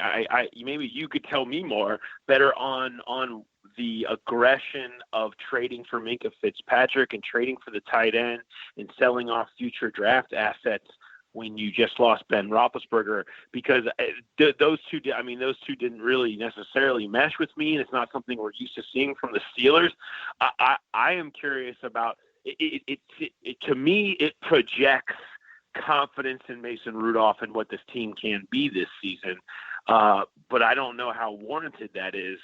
Who knows? I guess we're all going to find out together. But I've found that dynamic of those two things to not sort of mesh with each other. Maybe you guys can shed more light on it. Well, your analysis is right on. I mean, it's look, it's easier to kind of see the Minkah Fitzpatrick thing because they were going to need a safety in the draft next year anyway. Minkah's a guy that they liked. Obviously coming out, they spent a lot of time at both those Alabama pro days. Even so, it's uncharacteristic for the Steelers. It's been 1967 since they traded away and didn't have a first-round draft pick, so it's very, very uncharacteristic. And they're going to need more than just Minkah in that defense to make a difference, and the defense is what's going to have to carry him the rest of the way. So you're definitely, you're viewing it right from your position there. The Nick Vannett thing, he is what he is, and the Seattle turned around and got Luke Wilson for nothing, brought him back. Why not just sign Luke Wilson off the street and not give up the 5th round draft pick for a average tight end, if you will? So there's a little kind of smell, I guess, of desperation there. But on the flip side, there's a sense that Kevin Colbert believes in that this team can still make a push there. So it's a bit of a head scratcher all the way around for us, for who have followed the Steelers for this long, and Kevin Colbert and the way the Steelers do business. This is obviously not typical. Well, when the injury to Roethlisberger first happened, I can tell you the reaction of most people in Cincinnati was, of course, they're going to luck right into the literal Andrew Luck scenario, right? Where you have an aging quarterback, and all of a sudden you have him get hurt early, and it's an opportunity where you end up with that one bad season, and you can just draft a quarterback at the top, and plug in your guy, the future going forward. But then it was so interesting to see then Pittsburgh completely throw that possibility of a scenario out the window, where it's like, oh, okay, I guess they don't. A, I obviously don't think that's going to be a top 5 pick, or B, still have belief in Ben Roethlisberger or Mason Rudolph, whoever that may be. That was a very interesting, just throwing that possible scenario out the window immediately. That was in season. It was aggressive. Yeah, drafting a quarterback in the first round in 2020 was just never going to happen anyway, even with the injury and all like that. So they went after the safety, a position that they need, because Sean Davis hasn't been great and he's going to be a free agent next year anyway. So they went all in and basically got their first round draft pick this year, I guess, so to speak. There, so going to be interesting. All right, thoughts on the game? Got a prediction for us for Monday night? Other than agony for one of the two teams? Yeah, I really don't have I don't have a great feel for this one other than sloppy. Someone has to win. I think the Bengals will cover the 4 because this game reeks of field goal at the end to put everyone out of their misery. I don't know. I don't have a gut either way. With us being sort of a little earlier in the week, I'd kind of like to get a better feel for the injury reports until I go for sure. But I do think it'll be close. I do think both teams are probably more evenly matched than either of them would like to think they are at this point. So it'll be. I predict very, very close and decided in the final seconds by a field goal. That's my prediction. Well, Paul, we certainly do appreciate having you on. I guess the next time we'll be talking to you is around week 12, and by that time we might be talking about what both teams will be looking for in the draft. We might just catch up and talk about other things around the NFL come that time. We'll definitely have to see there. But Paul, we certainly, and make sure you follow Paul on Twitter at Paul Dehner Jr., all one word. Once again, we'll put that out there on our Twitter machine and in the post that houses this podcast episode in it. And make sure you're reading Paul's work at The Athletic as well, too. He does fine work. He's been a friend of the show for a long time. Paul, once again, thanks for coming on the Terrible Podcast.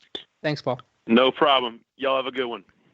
Again, our thanks to Paul Dehner Jr. for talking about the Bengals. Always a delight. I mean, he's a little ray of sunshine for me, at least, Dave, here on this kind of cloudy week. Yeah, sometimes you worry about keeping these guys too long because you value their time and all like that. And he wanted to talk a little bit more about Andy Dalton. So hey, let's have at it, because quite honestly, the next time that we might have, as I mentioned, next time that we all have Paul Dehner on later in the season, I don't know we're going to be worried too much about the game about to take place. Hopefully we are. Obviously one of these two teams sure hopes that they're still in it, and I would think that the Steelers might have the better shot at the Bengals. Here's the thing. I was thinking about this before we got on, Alex, and I kind of was hoping to get this in earlier in the show here, but unfortunately was unable to. The old saying, what was the old catchphrase ahead of Monday Night Football? Been waiting all week for Monday night. Remember the kind of the catch slogan right there? And I kind of feel that's the case now here. And I don't know exactly how I come off either to you or to the listeners as far as, some say I'm always negative or all like that. I like to always view myself as mostly a glass half full, kind of person, especially when it comes to the Steelers. I'm always trying to have the little bit of the optimism, look to the positive side, generally, and maybe the listeners disagree, maybe you disagree, but I usually think even with me and you, I'm heading into game weekends, I feel that sometimes maybe I'm a little bit more optimistic about the team than you are. I'm somehow the cynic of the two. Yeah. Okay. I'm Mr. Cynic. Well, with that, I find myself trying to find whatever the 12-year-old fanboy comes out of me every once in a while, thinking, okay, well, what if this team can beat the Bengals, and what if after that then they somehow can beat the Ravens, and then man, you got two AFC North wins in a row, and then who knows what could happen to the Chargers before you get into that bye there. And then reality hits me, and I come back home, and I kind of go back to kind of what you said the other show there is, man, you got to get past Monday night here first. And right now, trying to get myself to be optimistic about. In other words, this game Monday night scares me. Now, obviously, it wouldn't as much if they still had Roethlisberger.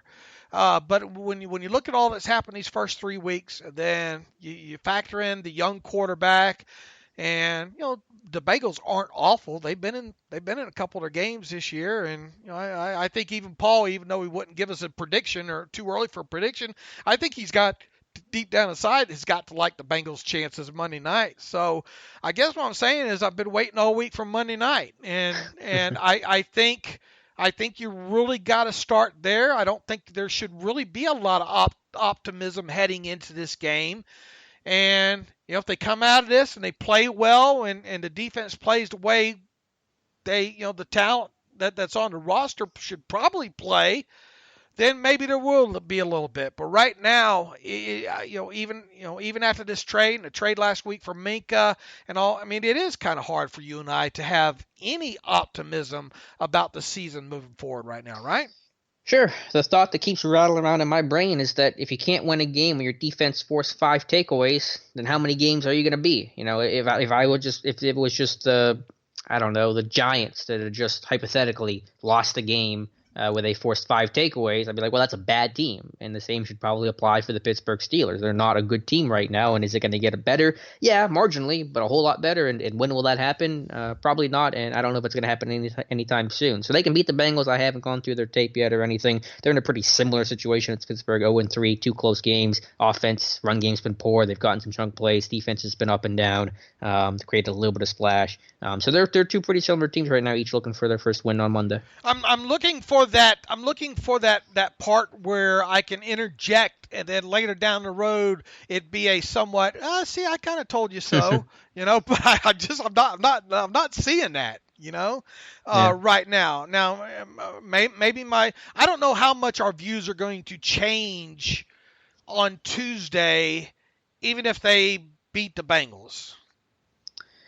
Yeah, I mean, other than thank God they got a win, Yeah, that'll be my first thought, and just take it from there. It would make that Baltimore game a whole lot more interesting. I'll say that. If they lose to the Bengals, that game against Baltimore kind of means nothing. One thing we didn't talk about is we won't find out until later on. One thing that Tomlin was asked about that didn't reveal, and he doesn't have to, is they have until 4:00 today because of Vannett having to pass the physical, yada yada. But they're going to have to make a corresponding move when it comes to Nick Vannett, and we obviously don't think it's going to be McDonald going to IR. I don't think we think that it's going to be Grimble or any. I don't think we're going to see any injured player go to IR right now. Mm-hmm. And if that is indeed the case, and because the tight ends are banged up right now, you're probably not going to cut Gentry, I wouldn't think, with all these other practice squad tight ends right now. Who is – I'm baiting you here. I'm baiting you. Who is the guy that's cut to make room for Nick Vannett? Just say Ryan Switzer. I know it's. I didn't say that.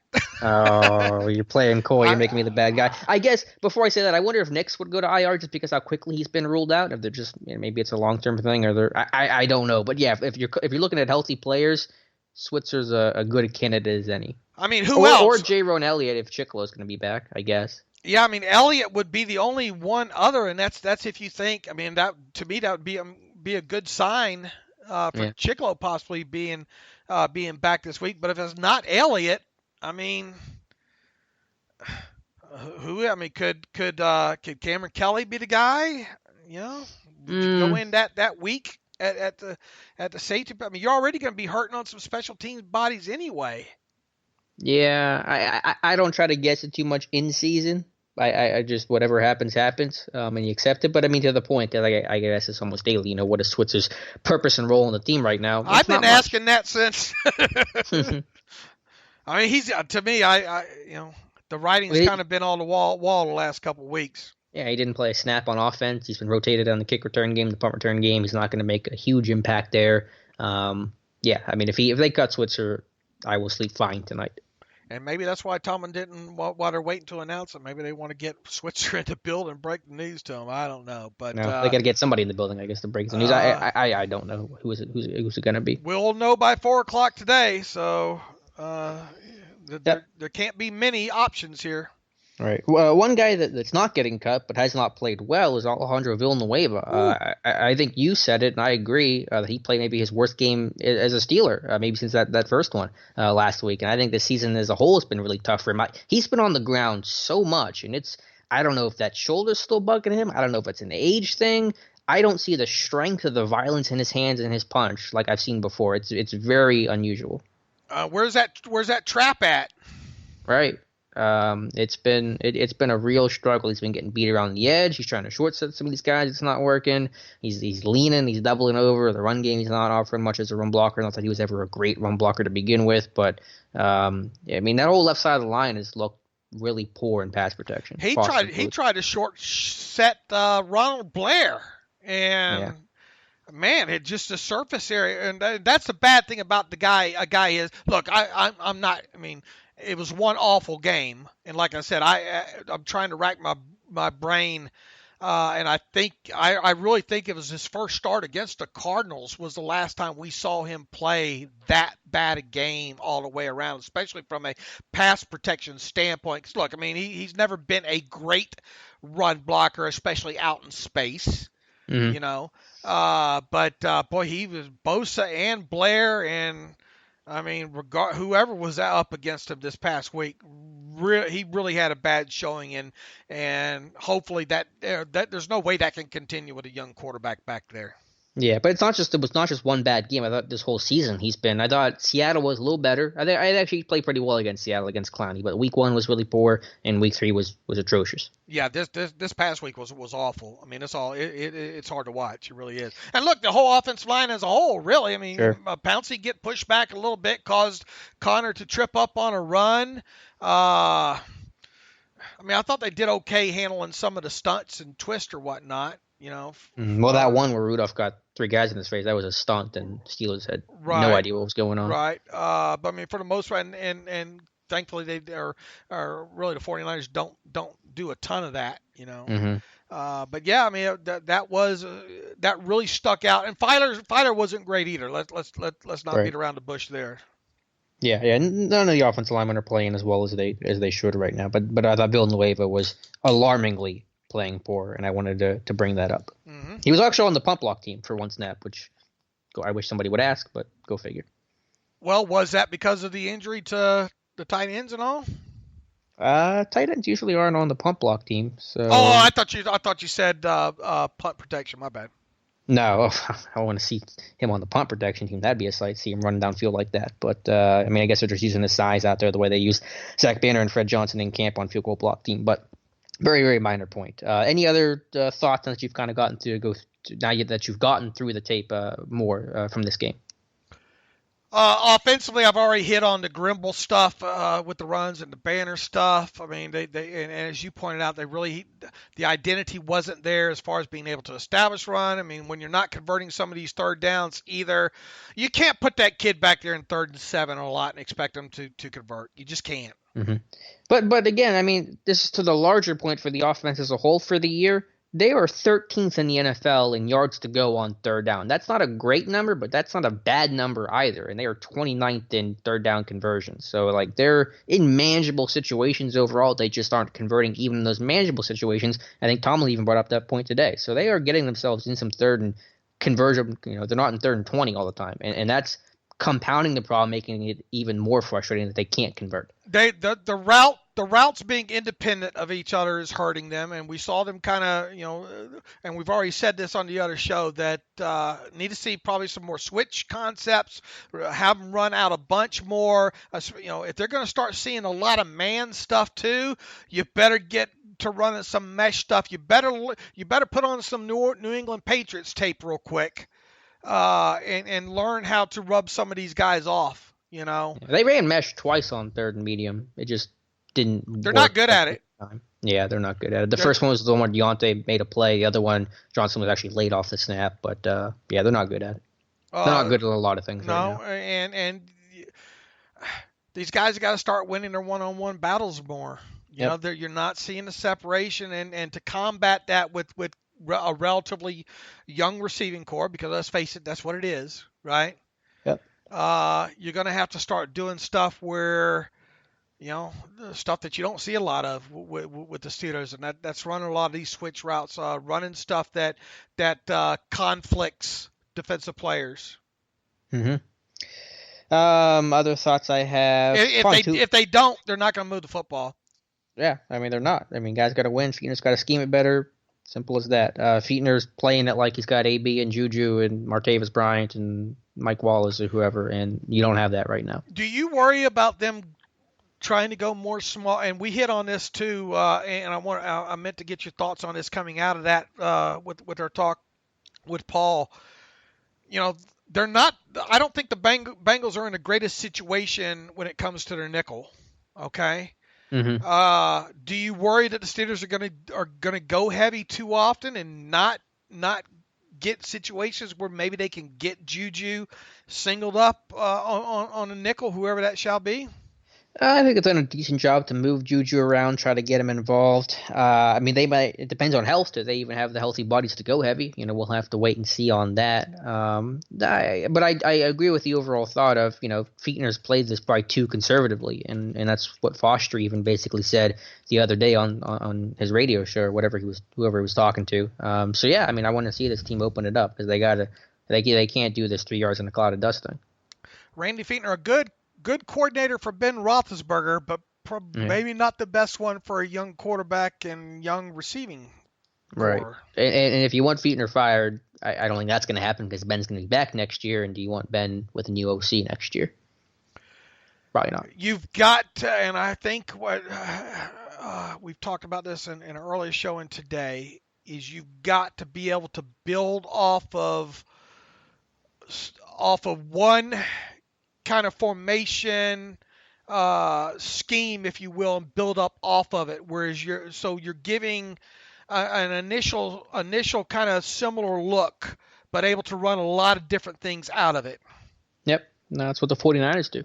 You know, so, and that's just something that we don't see a lot of, you know, and especially if you go run, pass, and you get in third and whatever, you know, and trying to expect these wide receivers just to run these zone beaters like you saw against the Patriots, right, where all your receivers go to the sticks and turn around. That's probably not going to work a lot either. Yeah, and again, it goes back to not having an identity. They're just trying on different faces and masks each time and saying, "No, let's," you know, they're throwing stuff at the wall, seeing what sticks. They don't know who they are right now. You don't know who you are. You're not going to have success at this level. And real quick to the point about Fichtner, you're right when you say that he's only probably a good coordinator when he has Ben and AB and Juju, but that tells me he's not a very good coordinator if he can only win whenever he has top echelon talent. I guess that's fair. I mean, look, I like the stuff that he did at Memphis. Yeah, but that was right, but that's years ago. I mean, yeah, I don't care what he did at Memphis. And how much say does Ben have in the game plan weekly? I'm sure substantial. I'm sure substantial too. Yeah, I mean, Rudolph is not able to check out of these plays, and I get some of that, and hopefully that'll evolve. But they're just running into 8-man boxes, and they're just going nowhere. Nobody's going to confuse Randy Fichtner with Shanahan or some of these up and coming coordinators right now. And in today's NFL, you bet with the speed or whatnot, you better be able to scheme it with the route combinations to conflict players on the defensive side of football. And how many times do we see the Steelers defense get conflicted with daggers and mills and levels and concepts? Yeah, a lot. Yeah, if you can't win one-on-one, you got to scheme it open. So we'll see what Fichtner does. Unless these guys start stepping up and win some of these one-on-one battles. And look, I mean, if you come out early in this game, I know it's probably not going to be popular me saying this, but if you come out against a press coverage with one deep safety first snap of the game, I'm turning Rudolph loose to go up over the top. You know, I wouldn't be surprised if they come out even throwing out of heavy heavy formations just to show that they're willing to do it. Not that it means that it's going to be successful and you can build off of that, but I wouldn't mind if them coming out and trying to go a little bit vertical in this thing, especially if they face what I think they're going to face defensively. Sure, I agree. And again, this offense is only going to win when it hits chunk plays, and so you got to go vertical most often to do that. I'm glad you brought that up too, because I got this for you as well too. Explosive play differential through 3 games here. The Steelers have 8 explosive plays at 20 yards or more, and they have given up 17. 17, Alex. That's got to be worse than the NFL. It's not the worst, but let's see here. The Dolphins. Oakland has given up 21. New Orleans has given up 19. 18 for the Jets. 16 for Miami. 18 for the Giants. 16 for Arizona. So the Steelers have given up more explosive plays than Miami? You are correct, sir. I'm going to go vomit somewhere quickly. Maybe that's because teams are running on Miami in the second half, I guess. If there's anything I'm going to tell myself here. The Steelers have an explosive play differential right now, -9, and they are tied with Miami at -9, and there are only three teams worse than them at explosive play differential. That would be the Jets at -14, the Raiders -12, and the Saints -10. Bad company to keep aside from the Saints, who are without Breeze. You gotta have explosive plays. You gotta stop it. It's just bad. Some other thoughts that I had. I thought Stephon Tuitt honestly had even a better game than against Seattle. I thought he had his best game ever against San Francisco. He was just wrecking right tackle Mike McGlinchey. Ran hard, run, pass. I thought he was awesome. Mark Barron, to go back to the effort thing, did you see the clip that I posted? I did. I get it now. Yeah. Now I understand is that he played 100% of the snaps, and that was fourth quarter, and he's probably tired, and the defense was gassed, and yada yada. I get all that, and that's probably a demerit for the coaching staff. But when you're at that point, when you're 0-2, it's fourth quarter, it's a tight game, and you're not running that out like that. You got to show effort there. That's a loaf, and that's unacceptable. When you're a team that's bad and struggling and trying to fight and claw, get a win in a big game, and that's the effort you're showing, not good enough. Not good enough by a long shot. They got to get that green dot off of him too soon. Yeah. No, I thought they did communicate fairly well. There weren't any big coverage busts, I didn't think, Sunday. If you get Vince back, it'll help against a run. Yeah. But what else? How much? Like I said, like we have said, man. Hopefully, start getting Cameron Sutton maybe in on some of these sub packages. Yeah. Well, they had used it until the 49ers game. Vince will give you a top effort though, and he's a better blitzer. So Barron had one tackle, and that's a good point too, and something that if they don't have Vince against these Bengals, we've seen this team do good blitzing in the past, and make no mistake about it, this Bengals offensive line is not great, and especially if they don't have Cordy Glenn again this week, and if they don't have who's that young guard they've had Price at left guard, Michael Jackson or Johnson? Yeah, I think it's Michael Jackson. I know you're talking the Ohio State kid. They haven't had him, but they've been playing Price at left guard. They have who is the center right now that beat out Hopkins. Price? Right, Hopkins actually playing well, I thought. He might be their best offensive lineman right now. Yeah, I like what Hopkins has done. This is a Bengals offensive line that can that can be taken care of. Well, the Steelers apparently aren't interested in moving Watt and Dupree. They didn't flip last week, so that's just going to be that thing. So Dupree's going to face Andre Smith, the left tackle. And he had school last week and didn't do anything against him. If he can't beat Andre Smith, then what are you doing? We're past that point, Alex. I know. We let you talk about if only Dupree could get healthy. Blah blah blah. We're over it, Alex. Ian Dupree will always have. I'm sure Dupree you won't. hates me, even though I try to defend him. Any other thoughts from this game and going through the all 22? Wrapping things up here. Oh man, they got to be better on third downs and allowing themselves to. If you jump on teams and take away that run early enough, you can take play action out of it. To some degree. You can cheat it at least, But if in close games, man, I worry about it, especially against this Bengals team, because they've got some tight ends that can exploit you. They got some good young receivers in Boyd, and I know they're not going to have AJ Green and all, but Ross has had a good start to the season. Obviously, top to bottom, this is probably the worst group of receivers they'll have faced this year. I think top to bottom. So you got to get them on as Dick LeBeau used to say, stop the run, tackle the catch, don't give up the big play. Yeah, and the Bengals have run the ball well, so right. You got to be able to stop that. Artie Burns had a terrible game as a gunner. I got a post on the morning. It's going to go up about that. When they blitz, the Steelers blitz, sometimes they're not covering the slot, or there's miscommunication on some of these nickel and safety blitzes that are frustrating, leaving open spaces. And while everyone hates Keith Butler and Randy Fichtner, Danny Smith doing an all right job. Huh? He's the best coordinator. You were right waiting now. To get that in there, weren't you? Maybe I might have been chewing some gum. What else do we? I mean, defensively, it feels like we're missing something here defensively. The front overall as pass rushers not bad. It's just everything. Look, Bush is he leads the league. He's the leading rookie tackler right now. But when you're making the tackles 5, 6, 7 yards down the field, does it really mean anything? No, I think he's making the tackle. He's getting guys on the ground. The D-line's not helping by getting pushed back. How about Cam Hayward? The effort's been there, but he's been really quiet. He's got like one pressure and no quarterback hits and no sacks. It's been quiet. And the thing about the 4 total tackles the other day was only 2 of them were meaningful, were stops. The others were down the field. So, you look at the total tackles, you say, well, you had 4 total tackles. Well, only 2 of them really were worth a damn, The other 2 were downfield. Is that what you said?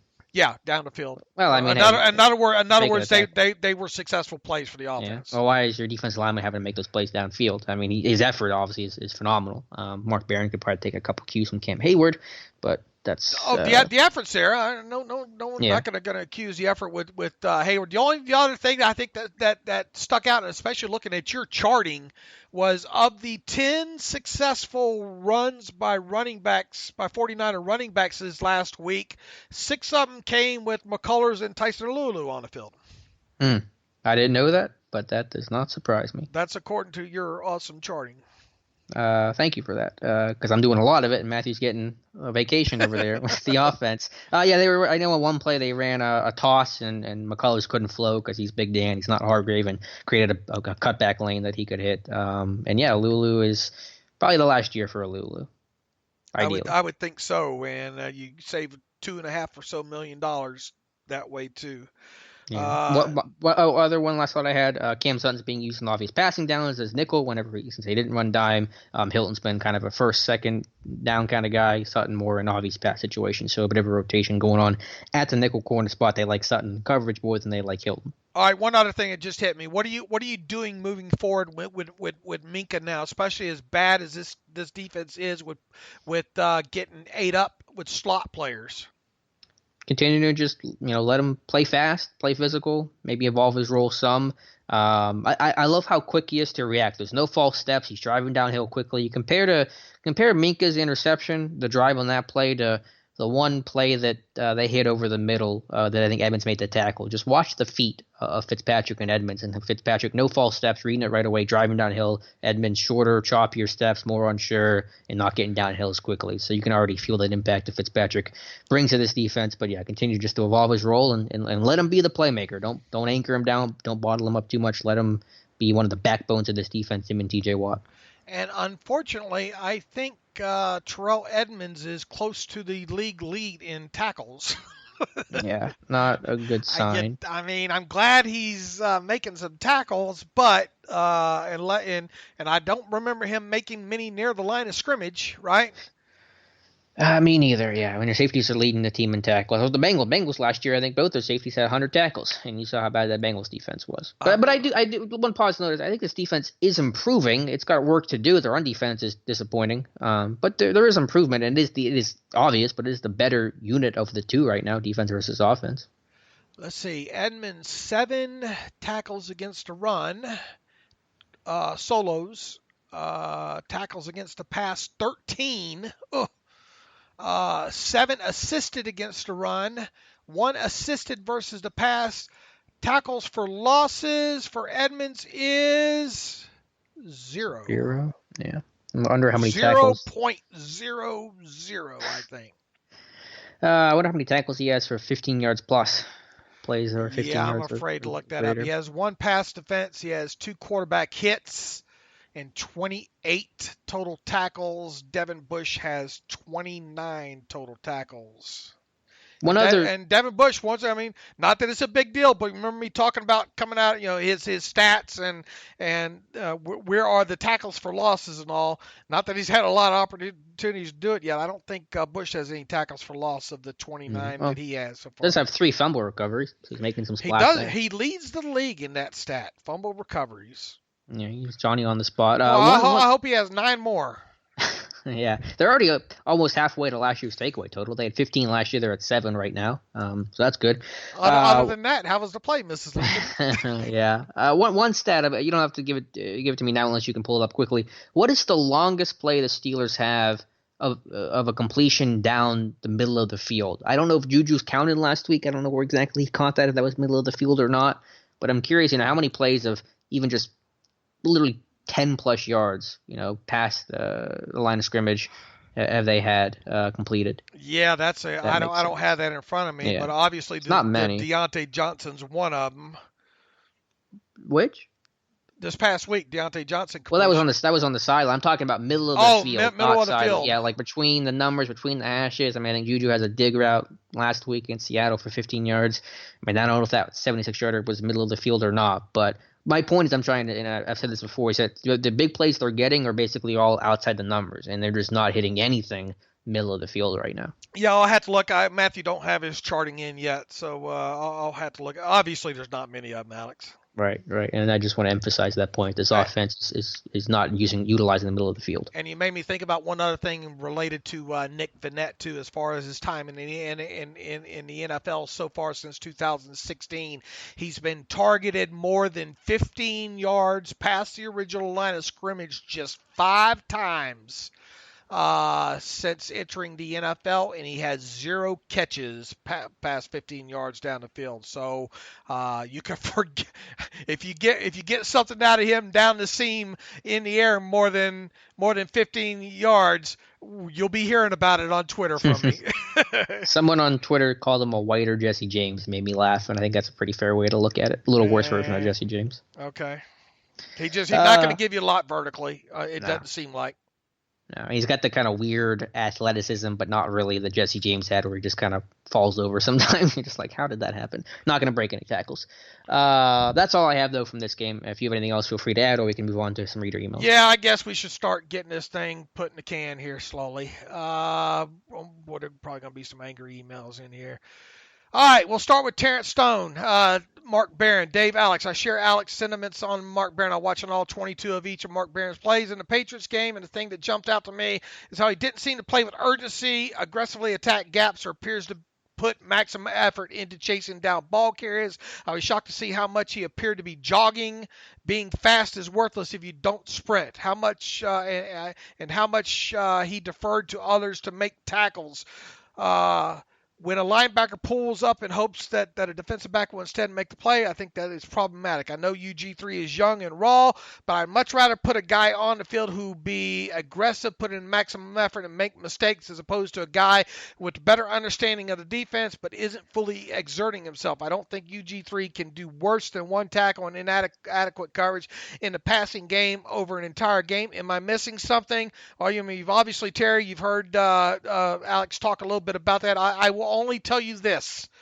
If you want to see UG3 on the field anytime soon, you better hope for another couple of losses here real quick.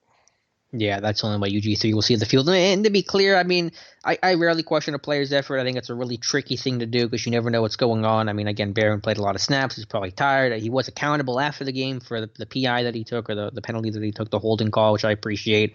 I just think he's got to be able to strain through these plays. And if you can't do that, then you can't be on the field. He wanted to be the dime guy. He wanted to be the every down guy. He's getting the chance, and it's not working out. Will Mark Barron be a Steeler in 2020? Can't we're having this conversation again. We just had it with John Bostic. I don't know. It's not looking good. I can't, unless things dramatically turn around. It'll be 31 with this tape. I wouldn't keep him. I wouldn't either, and I think for those of y'all that are already worried, at some point, as soon as the NFLPA switches over off of the Rule of 51, which should be any day now, and once I get, probably around the time of the bye week is when I will give you a full outlook at 2020. I know some yo-yos who don't even follow the Steelers have had their opinions out there on fear-mongering the Steelers salary cap situation and all. Those guys ain't got a clue what's going on, because let me tell you right now, we already talked about Alualu's being a possible cut. Are you keeping Chicolo at $5 million next year, Alex? I'll pass. All right. You're probably not keeping Alualu. You're going to save around $2.5 million there. You're probably going to part ways with Chicolo. Barron, that's another $5 or so million. Moncrief, that's another $4 or so million right there. With just 4 moves right there, I've trimmed up probably over $15 million in cap space for you right there. So stop listening to some of these yo-yos. Marcus Mosher on Twitter. They got no business commenting on stuff they don't understand. But it is a bad sign when the way you create cap space is by cutting the free agents you just signed a year ago. Well, they did that with no, they will. Buffett. Yeah. I'm not saying that not to do it. If that's what happens, that's the best thing for the team. But that's not exactly a feather in Colbert's cap. No, it's not. When you're constantly signing guys, and here's another thing. I mean, you expect Cameron Hayward to get a contract extension during the offseason, right? Yep. That's going to free up a little bit of cap money, like it or not, that way. So don't, people are already trying to look ahead and fear-monger this thing. It's going to be static. They'll make the room. Unfortunately, it's going to come at the cost of signing some guys that they just spent money on. Steven Nelson's played okay so far, right? Been really good. Yeah, I've been really happy with him. It's literally the good, the bad, and the ugly. Nelson's been good, Barron's been bad, Monkey's been ugly. That's how you sum up the free agency class. Oh, and another guy who we'll have a conversation with probably later on in the season is Ramon Foster as well too. Yeah, maybe. Not been a great start. We'll see. All right, let's see here. I hate to get on my soapbox, but it burns me when that fear mongering's put out there, Alex. I hear you. Let's see. From Wesley. Hey, Dave and Alex, here's my opinion on a trade to obtain Fitzpatrick. Keep up the great work. I've never missed an episode. God bless you, Wes. We love you. The move we made to get Fitzpatrick was one of the best moves I've ever seen this organization make since I became a fan in 1972. Wow. There is no reward without risk. The risk was well worth taking, and it's already been proven so by what we saw in the game against the 49ers last Sunday. The kid is going to be great with the Steelers defense for years to come. He's a much better addition than any player we could have picked in the first round of 2020 draft. I can't speak on that because I really haven't even looked at the 2020 draft class yet, Wes, but I'll take your word for it for now until I can get into it. That player could have been a bust like so many others in years past. At least with Fitzpatrick, we already know we made the right move. Great job, Steelers. Okay. Look, I mean, two turnovers underneath his belt already. It's hard to not like that. I mean, and Alex already talked about what he liked in his reaction time and all like that. Let's hopefully this kid can make some more plays. Yeah, so far so good. Best move since 1972, Alex. Hey, well, thanks for the question. Well, yeah, it was a good move. JJ writes in. JJ from Lexington, Kentucky. First of all, I like the breakdown of Rudolph's 13 incompletions that was posted on the site. Boy, JJ, how much do I owe you there? I appreciate it. I put a lot of time in that, and unfortunately, it takes me longer than these other guys because I'm challenged sometimes in the writing aspect of this. So I'm glad you got a lot out of that breakdown of Rudolph's incompletions. It seems like the 49ers had 8 men in the box most of the day. They did. My questions are, how often was our wide receivers getting open? TV showed one play where everyone was tightly covered. You guys seeing the all-22 could give us a rough estimate of what Mason was looking at. Number two, is our lack of true speed at wide receiver hurting the offense? It looked like the 49ers weren't scared of our wide receivers. That's thanks for all the work you do, guys, making Steeler Depot the best on the net. JJ, great analysis there. How would you answer JJ's thoughts or comments there? That everything you said is pretty much accurate. The guys weren't getting separation. 49ers weren't scared of the passing game. Rudolph didn't have a whole lot of options. Fiedler didn't do a good enough job. Receivers didn't do a good enough job. Rudolph didn't do a good enough job. Yeah, I mean, it's bad across the board. From Caio, listener question from Brazil. Hey, Dave and Alex, how's it going? Man, it's been a rough start for the Steelers. 7 done for the season and 0-3, and now they're out of a first, third, and fifth round picks. Not that I mind that fifth and the third come as compensatory. Wait, not that I mind. That fifth and the third should come as a compensatory anyway. But what is going on with GM Kevin Colbert this last 8 months? He used to be super conservative. Didn't matter how big the need was offensively or defensively. He'd never make aggressive moves like those he has done since January, in parentheses, AB trade. First question, isn't it a little late for this team to act like a contender in free agency / players market? Clearly, the timing for this aggressiveness should have taken place back in 2017. Second question is it just me or some of these moves are seemingly looking like desperation moves?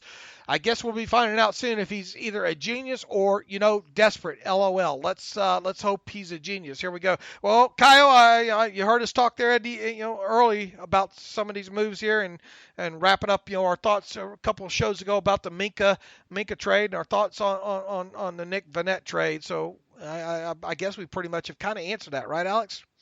Yeah, the Vannett one was curious, but I think you should recognize that the window's closing. I think this is the plan to try to win through 2020 and 2021. And I will say is that Colbert has made a lot of trades. Talk about 2017. Well, who was brought in 2017? Vance Mcdonald. That was a probably viewed as an aggressive move at the time. Now Colbert has turned the dial up to 11, but he has done a lot of trades since 2015. Are either of these trades, the Minka and the Vannett trade, are they throw your TV out the window kind of situations, though? I mean, look, I can swallow the Minka one, a lot easier. I mean, I don't like giving up the first. I've said I didn't like giving up the first, but I can swallow that one. Give me a spoonful of sugar, okay, and I'll swallow that one.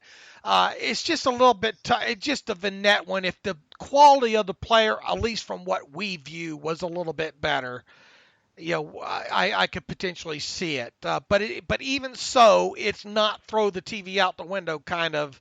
Oh my God, I can't believe he did that. Yeah, no, it's not like that for either of them. But I'm with you. I can understand the Fitzpatrick one in context a lot better than I can the Vannett deal. Look, if he continues making plays, I mean, it's going to look better for Colbert here, especially being as how this team needed a safety. Sure, but if this team keeps losing, it's going to look worse nationally because that draft pick's going to be higher and higher. But is that and I know we're getting into this 2-hour territory, but is that from the aspect that a lot of these national media just seem to think that the Steelers will be bypassing the opportunity for a quarterback that they weren't never going to draft? Yeah, I think that's part of it, but still, if you're sitting there and seeing you could have had the 6th overall pick, hypothetically, that's going to be even tough for me to swallow, knowing that it wouldn't go to a quarterback. The further I get away from the Fitzpatrick one, and especially coming off having some recency bias here, the more okay I am with it. Yeah, maybe I'm just salty that I can't play the Blues Clues this offseason. It's going to be a real boring draft. Okay, Grant Humphrey, our buddy Grant writes in, hey, Dave and I have been a listener for 4 years now. Just want to say I really love the show. Appreciate all the work you guys do. Also, keep those 2-hour podcasts coming. Love them. Okay, well. We're doing it. Well, Dave flaps his gum and keeps stuttering the way he does. You get him. My question is, with the addition of Nick Vannett to the Steelers, tight end depth chart, should we expect to see more 12 personnel when Vance Mcdonald gets healthy? This, of course, assuming that McDonald's injury isn't long-term one. I wrote last night on Twitter, here comes the 12 personnel, Alex. Yeah, part of it. I don't know. We're going to find out a lot. It's always been a base 11 personnel offense, but with Mason under center and receivers not stepping up, they may combat that with more 12 personnel. We'll see. I mean, I don't have a good answer for it, unfortunately, Grant. We shall see. I expect them to small ball this thing the next couple of weeks, though. I think that's risky. I don't know if you're going to have a whole lot more success doing that. I don't like it, but I expect them to do it. Yeah, I hear you. Let's see. I'd much rather them come out in 11. Yeah. And go with it. I mean, all right, from Daniel Wilson. Hey, guys, Mason has only played 6 quarters of professional football and has 4 TDs and 2 interceptions, although, should only be 1 interception. Yeah, I am a firm believer that wide receivers should have interception stats. And that drops should not count as incompletions either. I think that should become a more standardized statistic personally, and hopefully we will see that one sometime soon. I think he's managed the games well for the situation he's put in, but can only get a little too amped and start aiming his throws. His first career start was on the road on the West Coast where the Steelers already don't play good. Look, I don't think that's an excuse there, but I mean, obviously you wanted to get him settled in a little bit quicker there. Daniel goes on to write, the next start is on Monday Night Football. I didn't think about that either. His first home start, not only is it going to be home start at home, going to be on Monday Night Football and against the divisional Cincinnati Bengals. So I wouldn't be surprised if that one's a little shaky. He goes on to write as well. I'm not sure why people expect him to be great already. He needs time to develop and get in a rhythm as well as the whole offense as a unit. Same goes for Randy. He built his plays based on Ben being the starter, so it's going to be a little adjustment period. I don't think it's time to riot yet. I'm with you, Daniel. Also, he loves the Minka trade. He's better than any player they can draft this year at safety anyways, plus you have him for 4 years. Just want to say as well that all the other first and second year quarterbacks who don't have the training wheels on still have coordinators that knew they were starting quarterbacks coming into the year. So hopefully after a couple of weeks, Mason and Randy will get together and get on the same page with the offense. Yeah, I mean, look, I don't think there's much that we disagree with what you wrote, Daniel. Yeah, I think that's fair across the board. Here's the thing: next few weeks, we want to see some noticeable improvements with Mason Rudolph, so we can say, hey, look, this is where he was, this is where he is now. He's making progress and all right there. But at the same point, don't expect no Roethlisberger type ascension here. Let's see. Bob Turner writes in, hello, Dave. The forthcoming Bengal game has more meaning than. Isn't Bob the one that doesn't watch games? I can't remember. Forthcoming Bengal has more meaning than meets the eye. The Steelers can't beat the Bengals at home, who will be without AJ Green. Then the 0-4 start could lead to a 5-11 or 4-12 record. That would be hard for Steeler fans to have a top 5 to 6 pick in the first round next April. They have traded away. Okay, well, we kind of get that. I didn't like the Minka trade. He doesn't like the Minka trade, although I really like the player. I don't like trading first round picks. I remember before the late 60s when the Steelers often were without their first round pick. In 1965, they traded away their first round pick to the Bears, which turned into pick number 4. The Bears took Gale Sayers. Minka went 11th 2 years ago and is still 22. So we would like to see the Steelers traded pick after pick 11. The only safety in the 2020 draft with rating close to Minka is Grant Delpit of LSU, and he's a strong safety. If they lose to the Bengals and are headed for a top 5 to 6 pick, the players that could be there are Jerry Jeudy of Alabama, Andre Thomas of Georgia, Chase Young of Ohio State. Any of those could help the Steelers in position of need. That would be tough. The only current Steelers player who could bring first rounder and more is TJ Watt, and I'm not trading him. I think Juju only brings the second round. I wouldn't trade him either, so there isn't much chance of the Steelers to get back into the first round. We will see in 6 days whether or not they be. Boy, you're way out there already looking towards the draft. And look, when those first initial rankings of these players come out, they end up sinking in a hurry, right, Alex? I mean, it's too soon to start circling some of these players. Let's see what I said of middle of the show there. I waited all week for Monday night. Let's see what happens against Cincinnati and take this thing 1 week at a time for throwing the TVs out the window here. You got anything to add, Alex? No, not really. Other than I'll just keep repeating until this team turns its season around. Javon Hargrave would be somebody I'm dealing with the deadline and getting potentially a second round pick. I think at worst a third round pick, and I'll give you an asset back. Especially if you lose these next 2 games. I mean, if you come out of these next 2 games, I guess you still got 2 more, right? Then we determined that it's the Miami game after the bye. Yeah, right the day after the Miami game. Yeah, you can bet we'll be talking a little bit more of that. They add a few more L's in here. Joseph writes in, "Hi guys, I've been critical of Tua in the past, probably unfairly, but he is playing possessed right now. Was just wondering, is that from just staying healthy and getting consistent reps that is leading to more success?" I think not only does he look really, really healthy here, I think he's finishing plays.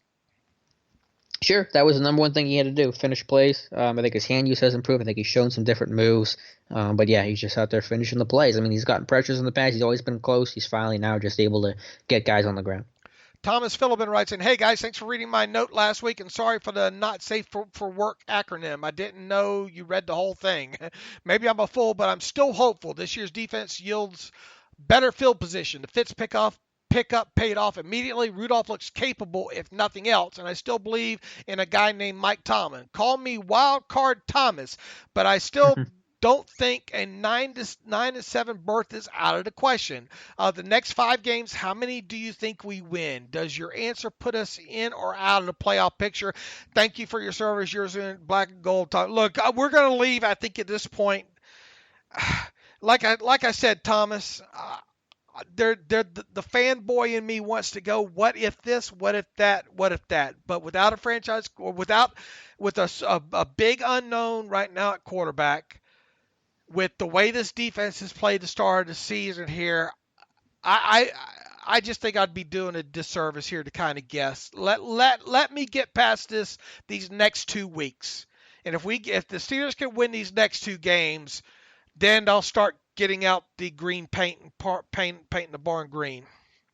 Yeah, I'm just, as you said, they're focused on Monday. I mean, I really want to indulge them, Alex. I do, and I have in the past, but I can't right now. Yeah, well, of course. I mean, the team hasn't done anything to deserve anything more than just a one game at a time scope. All right, Todd and some of you other guys, look, we got way too many questions in here. We try to hit. Here's one from Mark Chapman.